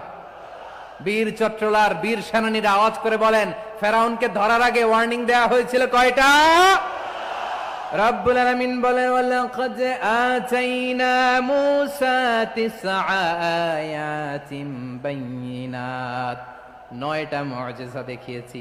1 2 3 বারবার এইভাবে রিমাইন্ডার, ওইভাবে রিমাইন্ডার, এইভাবে নসিহাত, ওইভাবে দাওয়া। ফাকুলা লাহু কাওলান লাইয়িনা, নরম করে বলো, সফট করে বলো, যত ওয়ে হতে পারে দাওয়া মেথডোলজি। মূসা আলাইহিস সালামের সব অ্যাপ্লাই শেষ। 10ম বারে যে আল্লাহ ধরছে, 10ম বারে যে ধরেছে। এজন্য আল্লাহ বলেন আমি সীমা লঙ্ঘনকে পছন্দ করি না। কোরআনের অন্য আয়াতে বাগীকে বলা হয়েছে আল ইতিদা। সীমা লঙ্ঘন যারা করে তাদেরকে আল্লাহ বলেছেন মুতাদিন। ওয়াকাতিলু ফি সাবিলিল্লাহিল্লাযীনা ইউকাতিলুনাকুম ওয়ালা তা'তাদু ইন্নাল্লাহা লা ইউহিব্বুল মুতাদিন। আমি সীমা লঙ্ঘনকারীদেরকে কোশ্চিনকালেও পছন্দ করি না। আমরা যেন সীমা লঙ্ঘন না করি। রাজি আছেন তো? যে কোনো ক্ষেত্রে ইবাদতে যেন সীমা লঙ্ঘন না করি। অনেকে আমরা ইবাদতে সীমা লঙ্ঘন করে ফেলি। বিশ্বনবী সাল্লাল্লাহু আলাইহি ওয়াসাল্লাম যেটা শিখিয়েছেন এর বাইরে যে অতিরিক্ত বুজুর্গ হতে চায়, এরকম আছে না নাই? করা যাবে না, কোনো ক্ষেত্রেই সীমা লঙ্ঘন করা যাবে, এমনকি যুদ্ধ ক্ষেত্রেও না। বিশ্বনবী সাল্লাল্লাহু আলাইহি ওয়াসাল্লাম বলেন খবরদার যুদ্ধ ক্ষেত্রেও সীমা লঙ্ঘন করো না। কি সুন্দর ইসলাম আমরা পেয়েছি। বিশ্বনবী বলেন খবরদার যুদ্ধের ময়দানে কোনো নারীর গায়ে হাত তোলো না, কোন শিশুর গায়ে হাত তোলো না, কোন গবাদি পশু হত্যা করো না, কোন শস্য ক্ষেত্র ধ্বংস করো না, ইবাদতরত অন্য ধর্মের কোন সন্ন্যাসীর গায়ে হাত তোলো না। বলেন সুবহানাল্লাহ। তাহলে আমরা সীমা লঙ্ঘন করতে পারবো? প্রিয় ভাইরা, একটা সুখী সমৃদ্ধ শান্তির সমাজ, মানবিক সমাজ যদি আমরা গঠন করতে চাই, আমাদের আল্লাহর দেয়া কয়টা আদেশ মানতে হবে বলেন দেখি? সবাই বলেন কয়টা? আর বেঁচে থাকতে হবে কয়টা জিনিস থেকে? আওয়াজ করে বলেন কয়টা? আচ্ছা, আদেশ নাম্বার 1 কি ছিল বলেন? আল্লাহর আদেশ কি? 1 নাম্বার আদাল, ন্যায় পরায়ণতা। আমরা সুবিচার, সুশাসন, ন্যায় বিচার চাই কি চাই না? 2 নম্বরে কি ছিল? মাশাআল্লাহ, আওয়াজ করে বলেন 2 নম্বরে কি ছিল? ইহসান। আমরা যেন সবার প্রতি দয়া পরবশ হই, ইহসান করি। 3 নম্বরে কি ছিল? নিকটাত্মীয়দের দান করা, তাদের অধিকার প্রাপ্য বুঝিয়ে দেওয়া। পাশাপাশি 3টা জিনিস থেকে আল্লাহ বারণ করেছেন, নিষেধ করেছেন। তার প্রথমটা ফাহশা, অশ্লীলতা। অশ্লীলতার সাথে আমাদের কোনো সম্পর্ক। আজকের এই ঐতিহাসিক চট্টগ্রামের প্যারেড ময়দান থেকে আমরা যত ধরনের মা যাহারা মিনহা মা বাতান, প্রকাশ্য অপ্রকাশ্য, দৃশ্যমান অদৃশ্যমান, সব অশ্লীলতা থেকে নিজেদেরকে মুক্ত ঘোষণা করলাম। অশ্লীলতাকে আমরা না বলে দিলাম। আওয়াজ করে সবাই বলুন নো। অশ্লীলতার সাথে আমাদের কোনো সম্পর্ক। 2 নম্বর নিষেধাজ্ঞা কি ছিল? আল মুনকার, সমাজের যত মন্দ কাজ এগুলোকে আমরা প্রতিরোধ করব। রাজি আছেন তো সবাই? 3 নম্বরে আল বাগী, সীমালঙ্ঘন। কোন মুসলিম সীমালঙ্ঘন করে না, এমনকি যুদ্ধ ক্ষেত্রেও না। আওয়াজ করে বলেন ঠিক কি না? রাব্বুল আলামিন শেষে বললেন ইয়াইদুকুম লাআল্লাকুম তাযাক্কারুন, আল্লাহ তোমাদেরকে উপদেশ দেন যাতে তোমরা শিক্ষা গ্রহণ করো। আমরা উপদেশ দিব, আমরা জোর করে কাউরে কিছু মানাতে চাই না। লা ইকরাহা ফিদ্দিন ওয়া যাক্কির ফা ইন্না যিকরা তানফাউল মুমিনিন, উপদেশ দিলে এটা মুমিনদের কাজে দেয়। লাস্তা আলাইহিম বিমুসাইতির ইন্নামা আনতা মুযাক্কির, নবী হে আপনি রিমাইন্ডার দাতা, আপনি উপদেশ দিবেন। আমরাও বিশ্বনবীর এই হাদিসগুলো থেকে, কোরআনের আয়াত থেকে রিমাইন্ডার, এই কথামালা বাণী বাহক হিসেবে এই বাণীগুলো আপনাদের সাথে কাছে পৌঁছে দিলাম। আমরা আল্লাহ তাআলার কাছে প্রার্থনা করি, আল্লাহ আমরা যেন আদল দিয়ে আমাদের